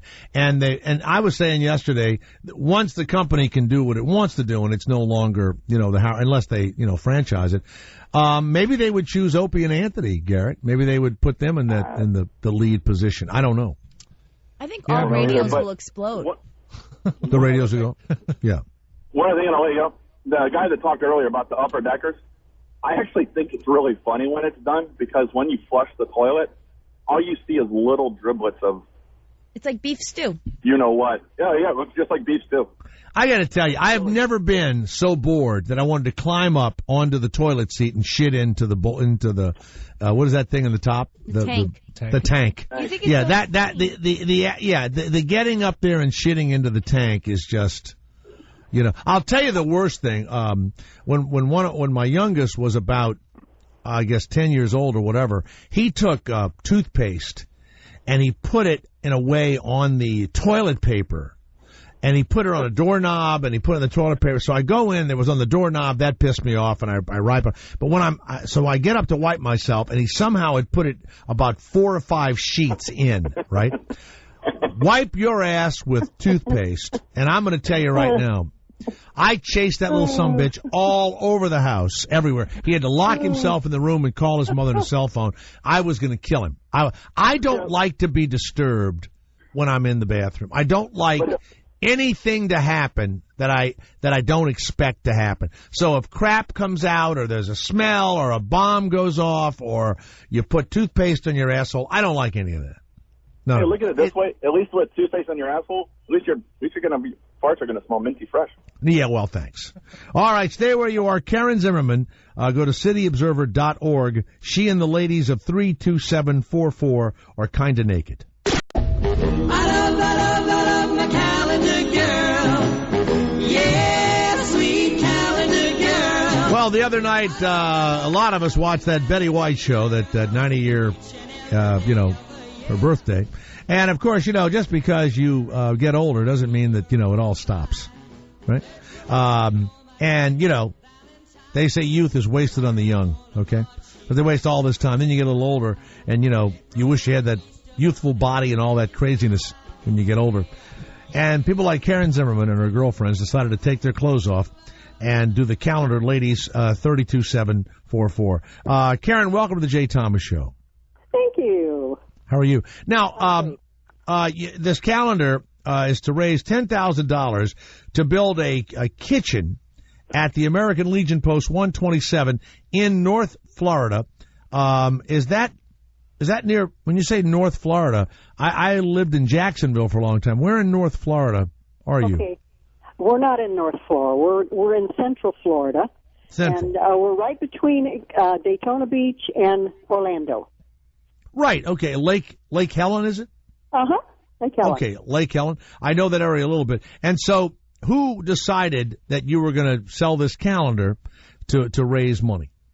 Well, we watched the Calendar Girls, and Pat Chadwick, the photographer that took the pictures, had mentioned, we really could do this to raise money for the Legion. So we all agreed, and that's how it started, and we've just had more fun with it. Now I know that you cover up your major areas exactly with stuff, but did you all take your clothes off so that we know that it's not underwear and bras under there? Well, some had underwears and bra under there, and some didn't. Okay. Now, which one are you? What month are you? I'm August. And what do you have? I'm the twins. I'm the one with the guitar and the cowboy boots and the cowboy hat. Yeah. And then the other picture where I'm right beside myself. Mm-hmm. You're actually next to yourself in this photograph. I'm next to myself. That's right. I'm my twin, and we're actually sitting in a tiki bar. And did you take your clothes off? No, I didn't take my clothes off. No. Did you take your clothes off? Did you go down to your skin, is what I'm asking. Well, I did with the guitar. Okay. You know why? I want to know what kind of person you are. That's all, Karen. What kind of person? Well, yeah. We were all women. There was no men involved. So I know that. What I mean is now when you were a young woman, were you an adventurous young woman, or did you waste your youth on being, conservative? Well, I was conservative part of my youth, and then I guess I just got in with the crowd that was more worldly, and we had a good time. So I'd say you got in with a wild crowd. I did, yes. And of course, your parents were all upset, probably. Oh, of course. They were church people. They were very upset. What's the wildest thing you did? The wildest thing I did? Yeah, that they thought was really just over the top. Oh, when I came home drunk and hit the dining room table. That was my first clue. You fell dead drunk on the dining room table. Well, I just ran into it. Oh, you crashed into it, and you were trying to sneak into the house. Yes, exactly. exactly. Of course, that's right. I know that one. Now, Karen, cityobserver.org, and the thing is $13, and it has all the ladies of your area, calendar girls, and it's going to raising all kind of money and stuff. Now, here's the thing: how many calendars have you sold? We've sold probably 500. 500. Yes. But that's not enough for the money you need. So we're going to ask everybody in that area to get it. And these are now. Who is the woman that has hot, hot, hot written across her lap? Who is that? Hot, hot, hot written across her lap? It looks like Miss December. Who's Miss December? Ho, ho, ho, not hot, hot, hot. No, it says here hot, hot, hot on the calendar. No, it's not. On the calendar, it's ho, ho, ho, because it's Christmas. No, it's ho, ho, ho. Exclamation point. Oh, the exclamation point. But wait a minute. The ho, ho, ho is across her nether regions down there. I don't know what region it's across. Yes, I'll tell you what region it's across. It's across that nether region down there. I have Wow. across her leg, I'm told, by the lady sitting next to me. I see. So, now listen. Yeah. What does your family think of this? Well, my son had a real kind of a hard time with it. He said, "Well, what do you want me to do with this calendar? I can't put it in my office. A picture of my Your mother." son is your son will not put a picture of his mother half naked in his office. No, he wouldn't do that. But anyway, he's getting a little more when he saw it, and he's getting better about it. My daughter says, "Go for it, Mom, go." Of course, women are much more really, fun to be with. Men, for all of their talking about sex and going to strip clubs and everything else, you try and do anything, just having a good time, and men always throw a giant wrench into it. Yep, they do. Yep. Thank you. Thank you very much. Well, look, good luck. Keep selling them. The calendar is the ladies of 32744. Go to cityobserver.org, and they're raising... Make sure the word "the" is in front of it. TheCityObserver.org. Oh, okay. Now, in a group of individuals, there's always one that doesn't want to do it, and then there's one that wants to go, further than the rest. Were there one of the ladies in the 12 that just said, "You know what? I'm willing to just show you my entire body," and she had to be stopped? Nope. Okay. There was none of us like that. There were none of you like that. None of us wanted to show all. No, we're just. Yeah. Are any of you? We didn't want to go nude. Are any of you getting naughty emails from the perverts on the internet? Yeah, well, we've had a few. I've read some of the comments on some of the local papers, and they haven't been very nice. And I'm thinking, well, it's just young kids that don't, they don't recognize the beauty in us elderly ladies. Unbelievable, isn't it? Did you watch the Betty White 90th birthday celebration? Nope, I was busy watching the debate. I didn't. Oh, you watched the debate instead. Oh, you were watching the Republicans up there. You betcha. What a group of uptight white guys, okay? We need about an 85-year-old woman half naked up there is what we need. I would vote for her in a minute. All right. You need Miss June. You betcha. I need Miss June. Thank you. She's 87. I love her. Karen Zimmerman, thecityobserver.org, the ladies of 32744. Thank you. Keep your spirits up and your clothes on. Well, thank you, Jay, and thanks. Nice talking to you. Thank you. Good luck. All right. Wow. We had the church people. We had the nice old ladies who were naked in the calendar. The last hour of this show is just nothing going to be just Satan and evil and sex. The final hour. There you are. Chin up, boobs down. That's right.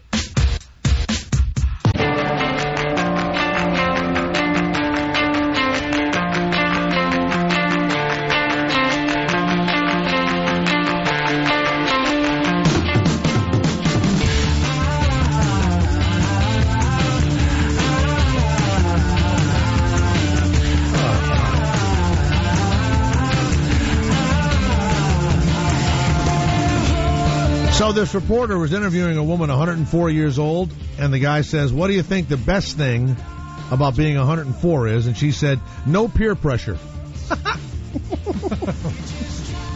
Yeah, getting all the old people things. All the old people things. Yeah. That woman... How old was she? She was so old that when she was young, rainbows were in black and white.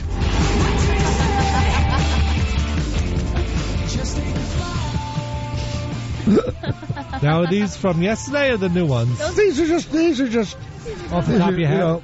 Yeah, no, that's that's all right. Yeah, I have them just stuck in my head. All right. That woman that we just had on was so old. When she was in school, there was no history class. There you go. That's right. All right.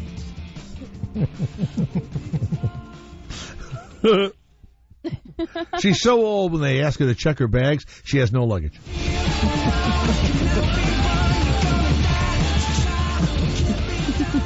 You know, when you go to that town to find her, you just look for the vultures circling her house. That's right. She was so old that when she gave birth, her kid came out with dentures. That's right. That's right. She was so old when she was in school and she ran the 100-yard dash. They timed her with a sundial. That's them clapping for you. That's right. She's so old that when she reads the Bible, to her it's just reminiscences. How come there's so many old Bible references? She was so old that when she was born, the Dead Sea was just sick. All right, there you go. Wow, we're good to... Hey, let's do some emails. We got some, people... Well, you go to J. Thomas Show, right, at gmail.com. Yes, the email address. That's it? Yep. Dear Jay, this comes from Billy Buffalo. That's what he calls himself. This must be near Buffalo. I hear Christina and Garrett talk about their lack of funds and stuff, and I found a perfect house for them. Listen to this one, guys. There's a town called Olcott, O-L-C-O-T-T, New York. Mm-hmm.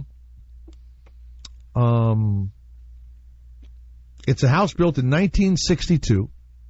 It's on Lockport Olcott Road. 3 bedrooms, 2 baths, 800 square foot, single family residence, $80,000. We have to live there together?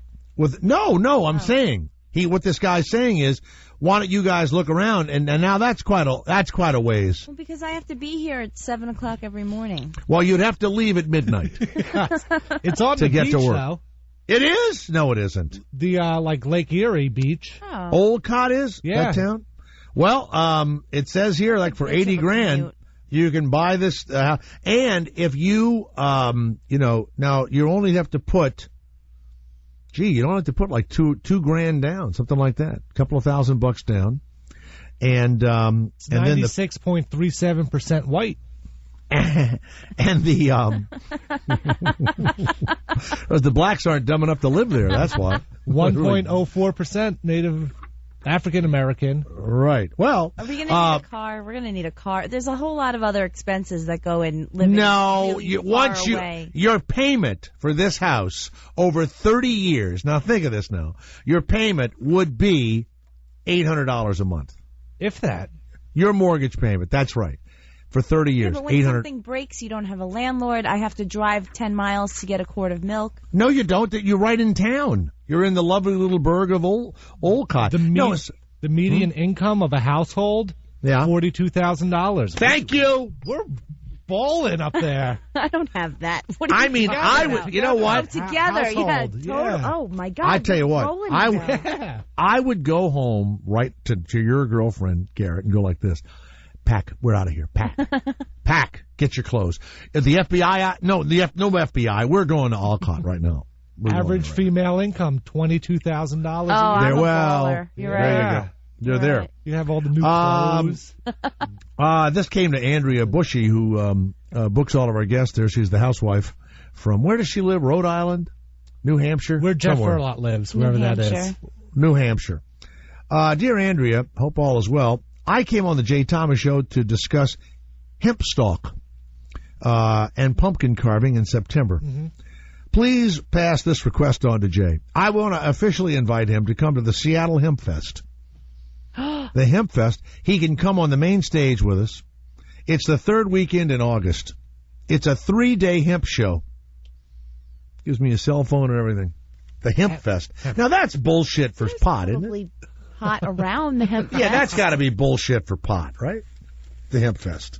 Well, Olcott has the Pirate Festival. Arg. You know what? You're getting into Olcott, aren't you? As well as a famous car show that takes place during the summer. You want to hear something? If I were you, I know you don't have a lot of money in your rent and all that. I would buy that little house, and I would go there on the weekends, and you guys will be able to pay for it, and you can retire there. You'll be right there on the lake. It's like 10 feet from Canada. Thank you. Wow. You'd have a great time. See, now we're talking. Yeah. Let's go to Eli of Indianapolis, where they're going to have the Super Bowl. I don't know one person that's called me up and said, hey, let's get some tickets and go to Indianapolis. Every year, buddies of mine go to the Super Bowl. I have yet to have a phone call. Even last year, Dallas, which to me, it was the worst Super Bowl ever. The stadium is in this horrifying neighborhood, really dangerous. We had to hitchhike back to the hotel. It snowed, which no one was used to. It was the worst. Now, are you excited? Is the town just buzzing, Eli? I could care less. You don't care about an event that's going to bring millions of dollars into the town of Indianapolis. I drive downtown. I'm tired of all this. The restrictions just started today. Okay. Well, it's going to bring so much money into your area.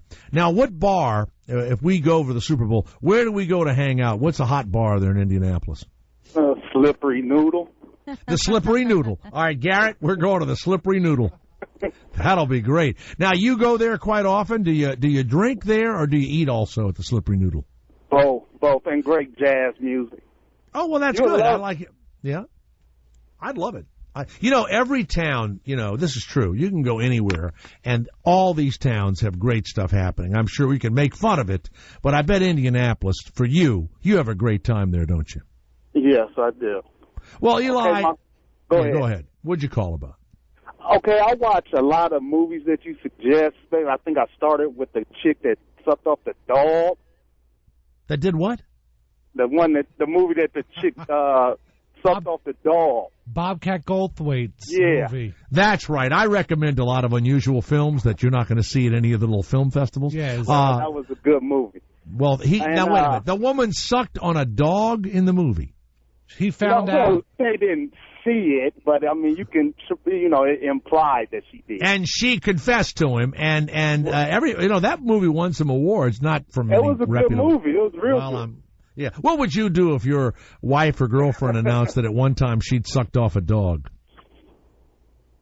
I wouldn't know how to take that. You wouldn't know how to take it. Now listen, in the movie, what was her reason for confessing that to him? They were kind of, I don't know, they wanted to give like a secret. Like, I guess her boyfriend told her a secret, and he wanted a deep secret from her. And boy, you know what? I got to watch that movie again. And the relationship was pretty much over after that. Well, yes, that'll do it every time. So Eli, great. And then some other movies I've recommended. And now, are you complaining about the films I recommend? No, I watch Shameless on Showtime, and now people say watch the British version, like of The Office. No, I'm watching the British version of Shameless, and it's exactly, word from word, the British version. So how does that work in the movie? Well, they bought it from England.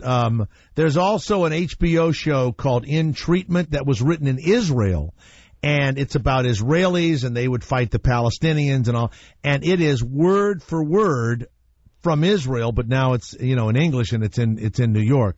The same thing with The Office. It's not word for word, but now The Office is a franchise. It's all over the world. They have one in India. They have one in Poland. They have an office. Right. So that's why Ricky Gervais is so rich. The first episode was word for word. Word for word. But then after that, they went their own way. Right. They made it more of a... I'm on the third episode of the British version, and it's exactly, word for word. So all William H. Macy, all I got to do is just watch that show and just go and do it in Chicago or Detroit or wherever it is. The thing I don't like about Shameless, and Bill Macy and I have been friends for years, and I wouldn't say this to his face, but all this horrible stuff is happening, and yet in that household, it's about a homeless guy, and he fades in and out of his house, and he's a drunk and all that. Terrible things are happening, but they still seem all kind of happy in the house. Right. You know what I mean? In those households, generally, someone is screwing the young girl, and there's drugs being done in the house, and to me, it's not realistic of when people are down that low.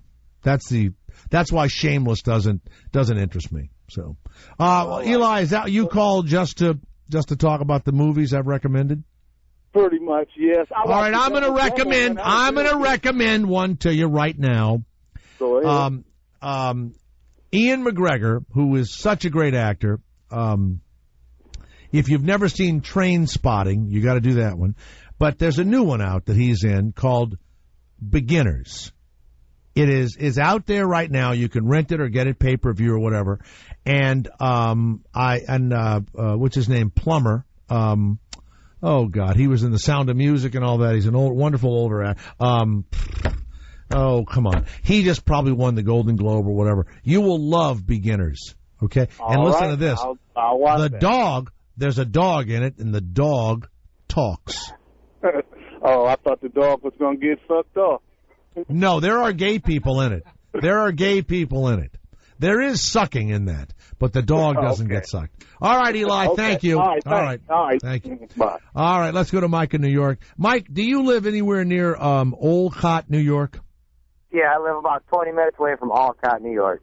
Oh, okay. And so would that be a lovely town for Garrett and his concubine to move to? Do you like cold weather and snow? Well, of course. Sure. Not at all.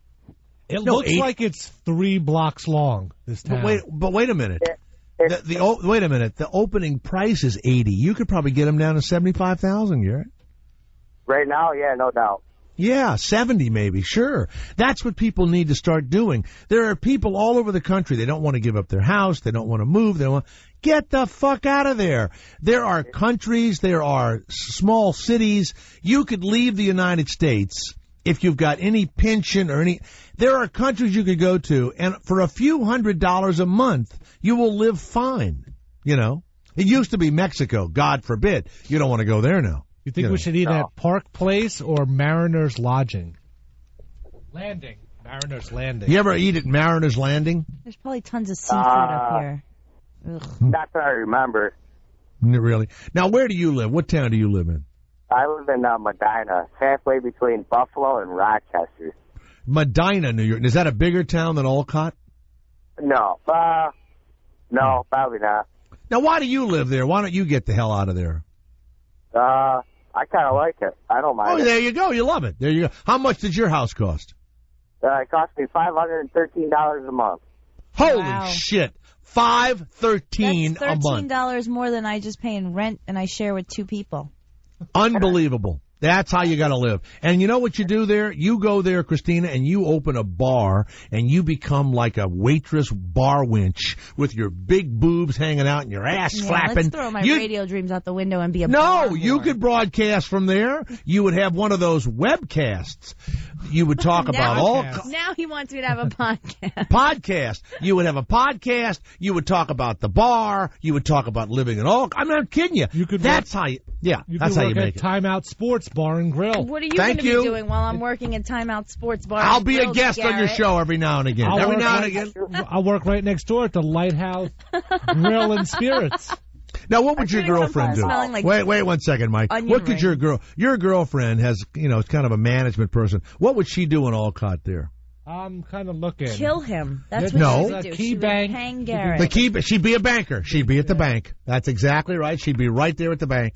Well, Mike in New York, thank you. What else can we do for you, Mike in New York? That's all I was calling about. It's a pretty good place. I do know the Time Out very well. Did it say what road it's on, Jeff? Wait a minute. You know the Time Out Lounge? Yeah. Do you ever go there for a beer? Beer in the afternoon? Oh, yeah. Maybe a couple. You think Christina, she's very attractive, would be one of the prettiest people in the area? More than likely, yeah. Yeah. See that, Christina? Christina, My stock at Sirius, you're like a 6. Right. In Olcott, you would be like a 9. Absolutely. Sign me up. Yeah, absolutely. You'd be a 9. Ooh. Thank you, Mike of New York. You could Thank shop you so much. at the Slippery Sinker. The slippery sinker, that's where you get your bobbers to go and your worms and all, right? Fishing tackle and live bait. You're right. I'll be right there. This comes from this. You know what I love when they do it on their business email. This comes from XYZ Claim Service. Like an idiot. He's at a like a claims place. I'm from Mission, Texas, and 2 weeks ago, this is a woman named Alina. 2 weeks ago, there was a report of a man, Jay, that was caught raping horses at a woman's farm. He was caught by a security camera in the act, prepared with apples, carrots, a step stool, and he would tie the horse's legs down and then get busy on them while the horses were eating carrots and apples. What a beast. It was reported that he had been caught doing the same thing at another horse ranch. But there were no reports made because the owner of the horse was too embarrassed. Everyone is asking why. Why? Either the wife didn't put out, or he had an STD that made his dick stink, and maybe he wanted to have a baby centaur. I don't know, what is a baby? What is that?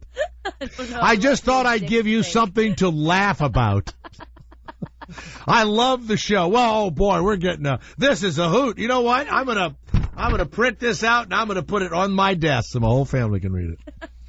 This comes from Miles Standish's great-great-grandson. Miles Standish was, I guess, a pilgrim or something. I just read a story about a human head being found in a plastic bag in the Hollywood Hills. What's funny about this story is, as soon as they found it and pulled the head out, the guy says, it looked Armenian to him. I swear to God. Why would you think that? It had a mustache and gray hair. They chopped some poor guy up, and they left his body parts all over. And two joggers found his head on a jogging trail near the Hollywood sign. I was afraid it might be you until I read the part where a couple of dogs were playing with it and remembered you are a cat person. Oh, God. What stupid people. Here it is. Human head found in bag along trail by Hollywood sign. Didn't they find a hand, too, I think, recently? Let me tell you what they do when they do. This is a signal. This is a sign. They killed somebody either for drugs or business, and this is a sign that it sends a signal to other folks. That's all I can tell you. So, guarantee you hear about some friend of yours or some former associate, and he's, it's just his head and his body parts. You're going to think twice about not paying. You know what I'm saying?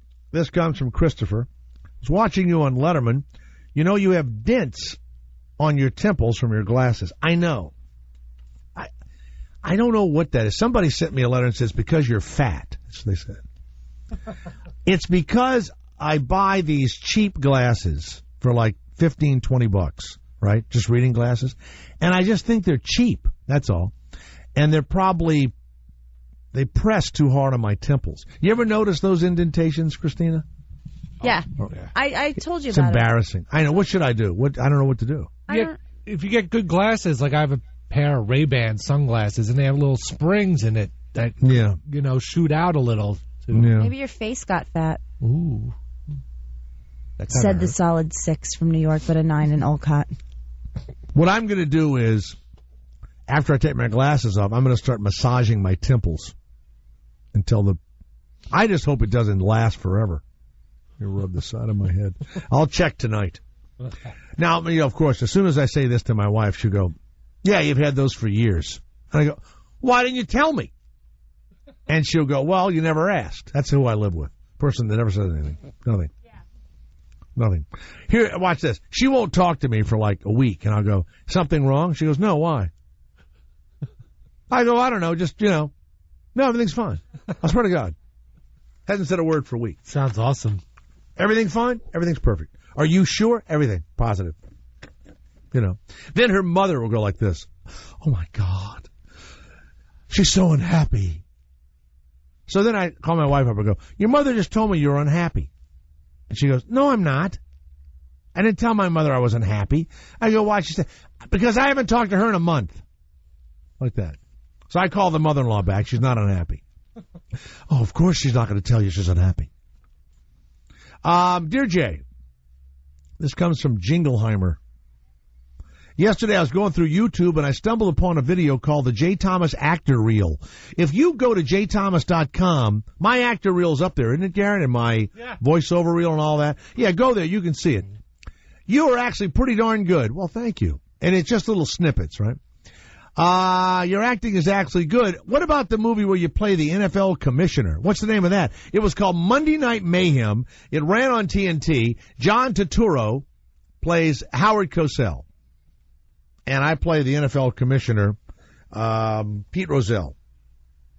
So, you know, it was a TNT movie. This comes from Brasso. I'm broke and I wanted to sell my kidney on Craigslist yesterday, but they blacklisted it. Now I'm going to die. Okay, well. Let's go to Reggie of Tennessee. Yes, Reggie, it's Jay Thomas. What do you know about screwing horses there in Tennessee? Well, Jay, I tell you what, it's not horses, but it's probably an old joke about goats. You may have heard it. A woman called the cops because her next-door neighbor out in the country in Tennessee was screwing his goat, had the goat tied up to a tree. Yeah. So she wanted to prosecute him. Yeah. He got an attorney. The attorney says, don't worry, we'll get a bunch of farmers. The farmers will be the jurors, and we can handle this. You just don't need to worry.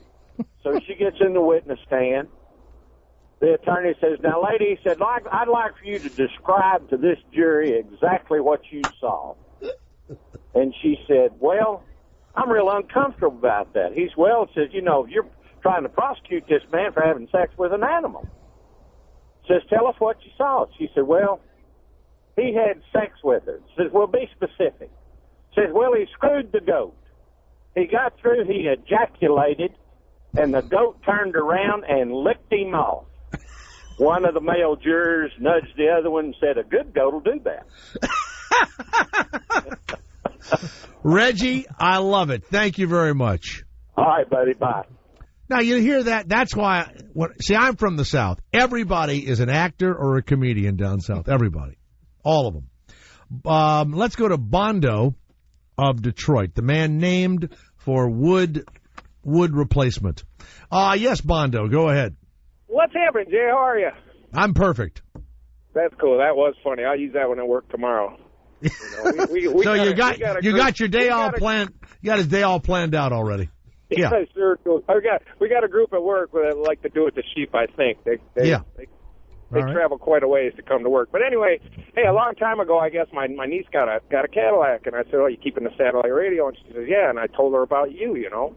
Mm-hmm. And she says, "Well, I have to give it a listen." I never even thought about it, you know, but when I called last week or a couple of weeks ago to talk to the guy that was jacking off and giving people his sperm, you know, that guy, what was his name? No, he is a donor sexual, and then the FDA stopped him for a while, but he gives free sperm to people. Right. Yes. Mm-hmm. So, you know, I called and asked a couple of questions. Well, I got in late, and I listened to the show, the rerun. I felt kind of dumb because you did answer the questions before I asked them. But anyway, my niece called me later on that night and said, I heard you on Jay Thomas. And I just thought that was weird. How often does that happen?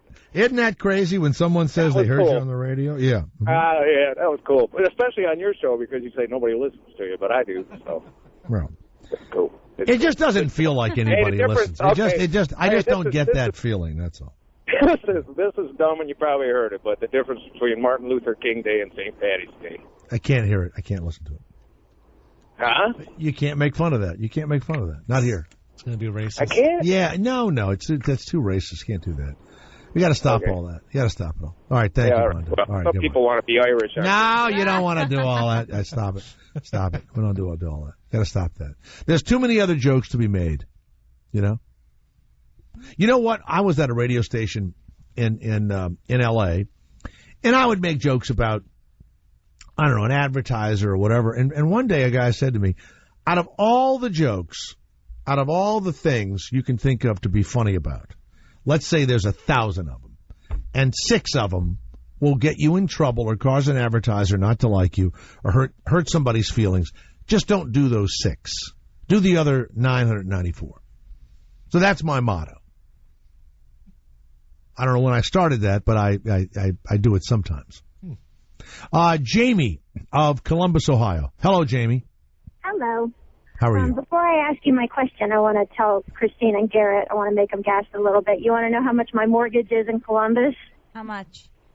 $391 a month. Come on, that's not even real. Are you in Columbus, Georgia, or Columbus, Ohio? You live in an outhouse? That's not. Now, Columbus, Ohio, you have Ohio State is there, correct? Yep. So that's a cool town, by the way. Major college towns are always pretty cool. There's theater, there's music, stuff happening around the university, right, Jamie? Yeah, we're getting to be a pretty big city, so yeah. You know, we're how many bedrooms and stuff later this year, so. What's the house like for $391 a month? What do you have? I have a 2-bedroom condo with 1.5 baths and a full basement, partially finished basement, and a full patio, fully finished patio, and the whole. Can you hear the next door neighbors screwing through the wall? No, I thankfully live next door to 2 old ladies on each side. So can they hear you two screwing next door? Maybe. Yeah. Okay. You know what the best birth control method is among really old people, don't you? What's that? Nudity. Mm-hmm. Well, speaking of old ladies, it's the most useless thing in an old lady's house. A mirror. Grandpa's thing. There you go. Mm-hmm. You know the nice thing about being senile, Garrett? The nice thing about being senile, you can actually hide your own Easter eggs. All right, go ahead. Okay, I saw you on an episode of The Golden Girls the other night with the pizza commercial. I was the director of the pizza commercial, yes. Were any of them, mean or, nice? I just kind of always wondered, how they... I talked about this yesterday, didn't I, Garrett? Yeah. I did. As a matter of fact, I was talking about Betty White and everything else, so I'll redo it for those of you that heard it already. I apologize. B. Arthur, I didn't hear it yet, so I'm sorry. B. Arthur, who I said this last night. Rodney Conover and I were talking about people we've known. If you really like somebody, a singer or a comedian or an actor or whatever, don't meet them. Sometimes they'll be great, but generally don't meet them. They will disappoint you in person. You love their character. B. Arthur was unhappy and just meaner and shit. Just not nice. Did not like me. And I was so excited to be on that show and to be in her company. And she just wasn't. And the woman that played Blanche didn't like that she had to talk about sex all the time. She bitched. But Betty White and the woman that played the mother were great. Yeah, but B. Arthur was unhappy, not nice. Wow. Well, thank you for telling me. Like I said, I thought it was really funny, and I love. That's okay. You know what? What a fabulous actress! What a great comedian, great actress, everything else. But other than that, just no fun to be around. It's happened. You know who else? Rodney Dangerfield. I did a pilot once, and I played in the pilot his father, and the little boy was playing him, right? And then Rodney would come in, and Rodney Dangerfield comes on. Of course, we're all excited, and so I'm backstage with him or something, waiting to go on, and he goes, "Hey, let me tell you about my mother," like that. So I think he's going to tell a joke, right? And just like he normally talks, he goes, "My mother was a fucking drunk." And he said all these horrible things. I keep waiting for the punchline, right? And he would say, hey, what about my brother? Like that. My brother's no fucking good. Never worked a fucking day. And so there was no punchline, but it was the Rodney delivery. So you're listening to his normal conversation about how shitty his life was, growing up or whatever. And after a while, I said, I don't even want to be in the same room with the guy. Hey, this fucking business. You know about this fucking business? Let me tell you, and that was that. I kept thinking, he'd have some, joke. No. I'll tell you, I've met a handful of celebrities, but the one I met, I didn't meet him, but I just saw him, was Jimmy J.J. Walker. I saw him at a restaurant in Las Vegas, and he was just pissed off at that anybody knew him, that anybody pointed, it was just like, it was just like he just hated it every Not day. me. You know what I'll do? If you were to meet me and tell me you're a big fan, I take you up to my room and fuck your brains out. That's what I do. I'm sure my husband would love that. Well, your husband wouldn't be around. You'd come up. I'd say, what time can I get up there? What time's he going to be at the convention? And I'd go up to your room, bang your brains out. I'm a different type of celebrity. Totally different type. Well, surprisingly, the nicest person I met was Howie Mandel. I met him in Vegas. But you don't touch Howie. You can't touch him because he's got that disease. That was the thing. It was before Deal or No Deal, and like when he was just really still doing just stand-up and before he got all the TV stuff. This was years ago. And he actually, shook all of our hands and hugged my grandmother. He went to his room and he put alcohol in his hands. It killed him. He's been that way for a long time. No, Howie's a pretty nice guy. I don't know what he's like now, but he's a pretty nice guy. I'll tell you who's a wonderful guy, unless he's changed, is George Clooney. George Clooney was around Hollywood forever. He had all these pilots. They failed. He used to hang around various shows. He used to hang around Love and War when I was doing it, Mork and Mindy. He's a good Kentucky boy. That's why. And you know what else? His dad is kind of a normal guy, and his mom is a normal person. And so that's it. Has a lot of these people have had terrible lives, and they're angry. So all right, well, good. Nice talking to you, Jamie. Thank you very much. My pleasure. Let's go to Jeff of Cleveland, Ohio. Jeff, you live in Cleveland. What is your mortgage? How much is your mortgage? Yeah, I actually live in Lakewood. It's a suburb right outside Cleveland, right next door. Mm-hmm. And the house was $50,000. Jesus. 3-bedroom, 1.5 bath, fenced-in backyard, and my payment on it is $280 a month. How is this happening? Because I lived in Pennsylvania. I had, a mortgage. It was expensive. It was like $1,800. Yeah, I know, because you live too close to a main area. You've got to live where Jeff is, where you have to crank something to get the lights to come on. That sounds like living on vacation to me. What? What's that? But is he paying like $400 a month in gas, and then he has to pay, How far do you have to drive to go to your job? About 6 miles. Oh, my God. That's not bad. All right. Jeff, are you glad you live? Yeah, and now, are you underwater on your mortgage? No, I've been doubling it up, paying it off in 10 years. Wow. Well, you see that? You're ahead of the game. Wish I was you. My mortgage is only $12,000 a month. That's all it is. It's peanuts. Oh, that's it?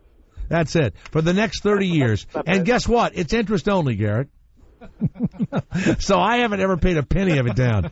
Here's my hope. That when I die, that my accountant kept up my insurance payments. It's all I care about. Because I have bought enough insurance, literally to the penny, so that when I die, my wife only owes another $600,000. That's how I've done it for her. Well, I'm a good person. I'm a good person. I would kill myself over that. No.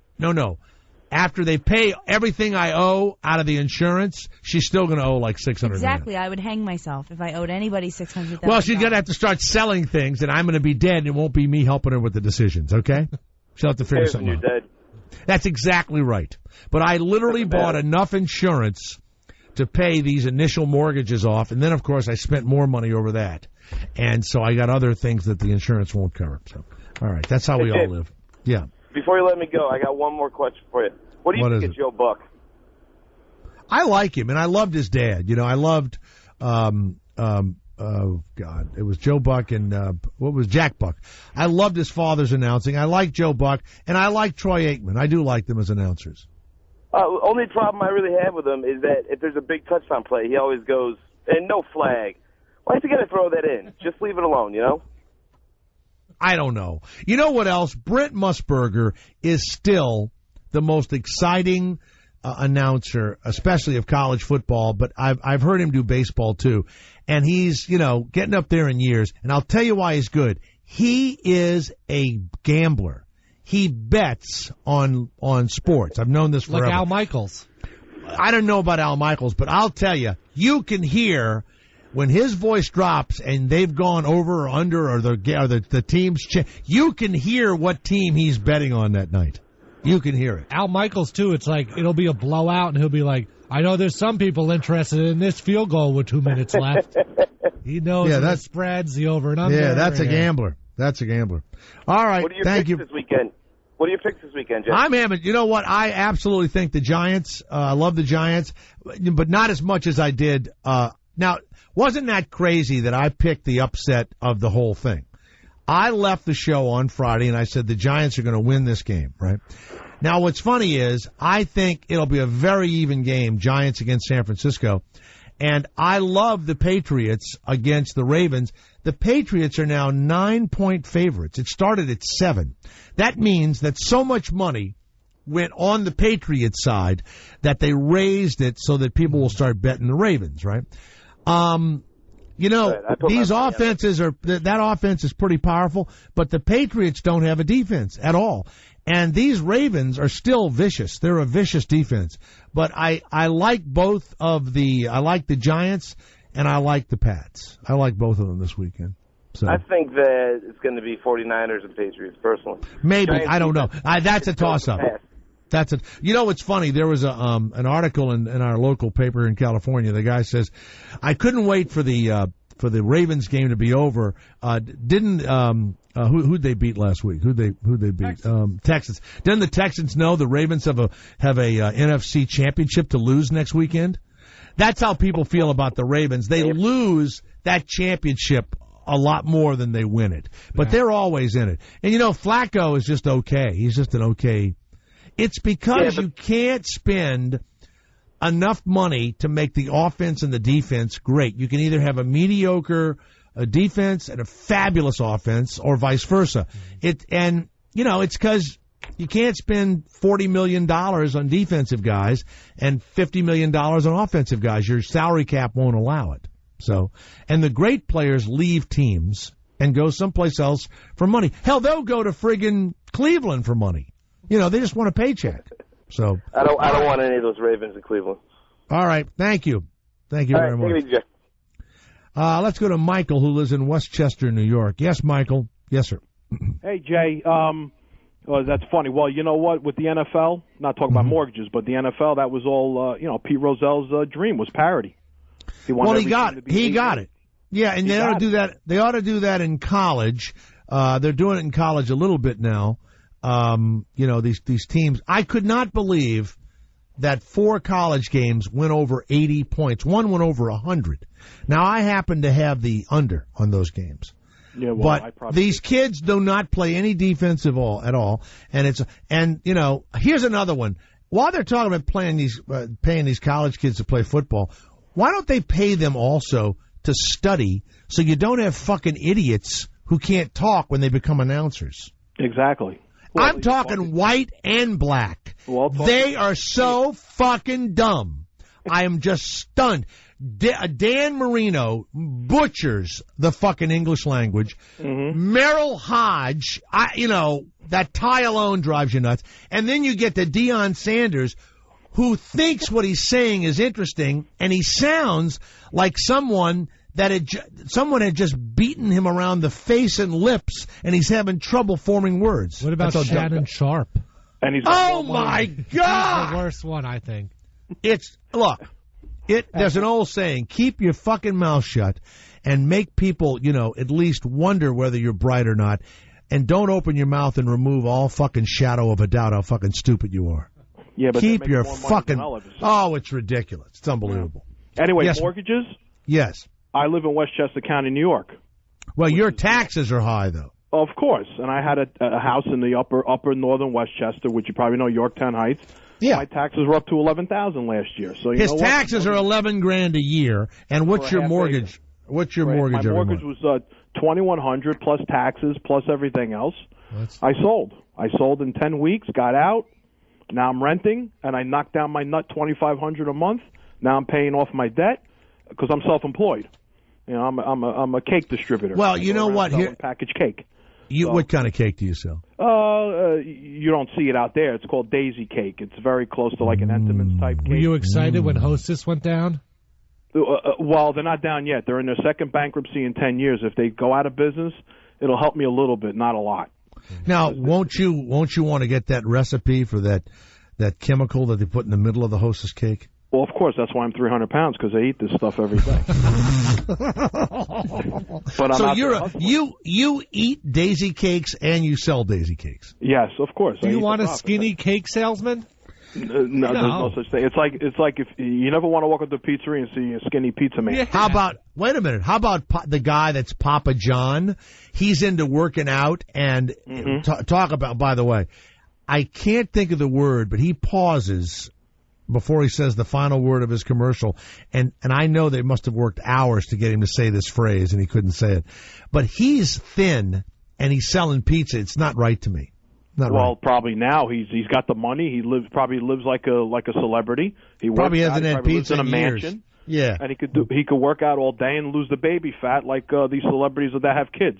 5 months later, they're skinny again because they're sitting home doing nothing. They could work out 4 hours a day. They got personal trainers. They got a chef.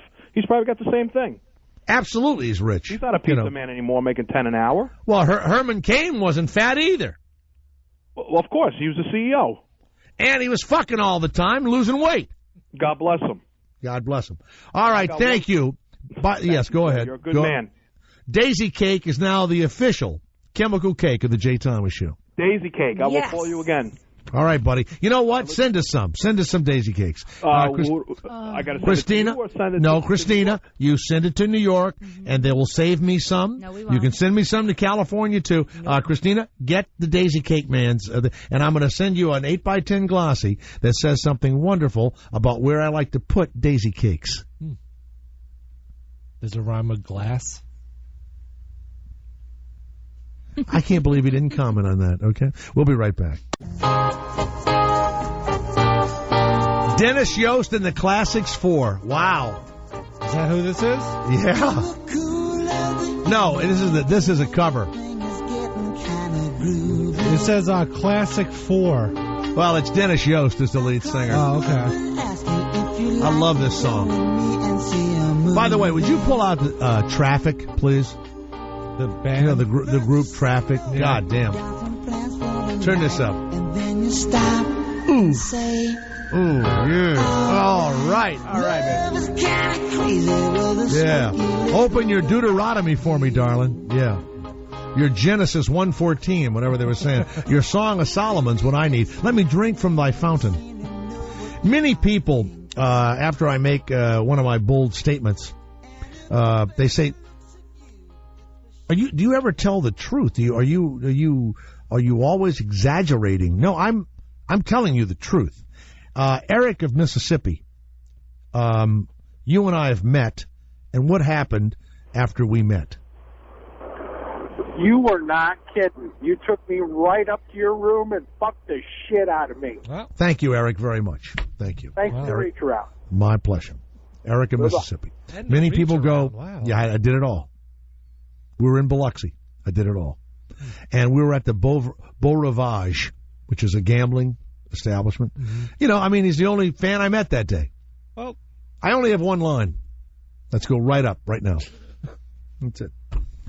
Jeff, you're in Las Vegas, and now you're on the Jay Thomas Show. Jeff, well, why would you stay in Las Vegas? I guess you can't escape, apparently. Yeah, really. It's a really nice place to live, actually. Been here about 15, 16 years now. Yeah, but the housing market there, I mean, people tell me it's like a ghost town. It went right in the shitter. As a matter of fact, I got a short sale going on right now, but I just closed in November on a house, 3-bedroom, nice garage, swimming pool in the backyard. My mortgage is $427 a month. Now, I will tell you that if you could figure out a way to do your job, there are now and you're not in trouble financially, other places. There, Las Vegas, you can get really cool houses, swimming pools, and everything else, because you've got thousands of houses that are empty, right? All in foreclosures and short sales going on everywhere.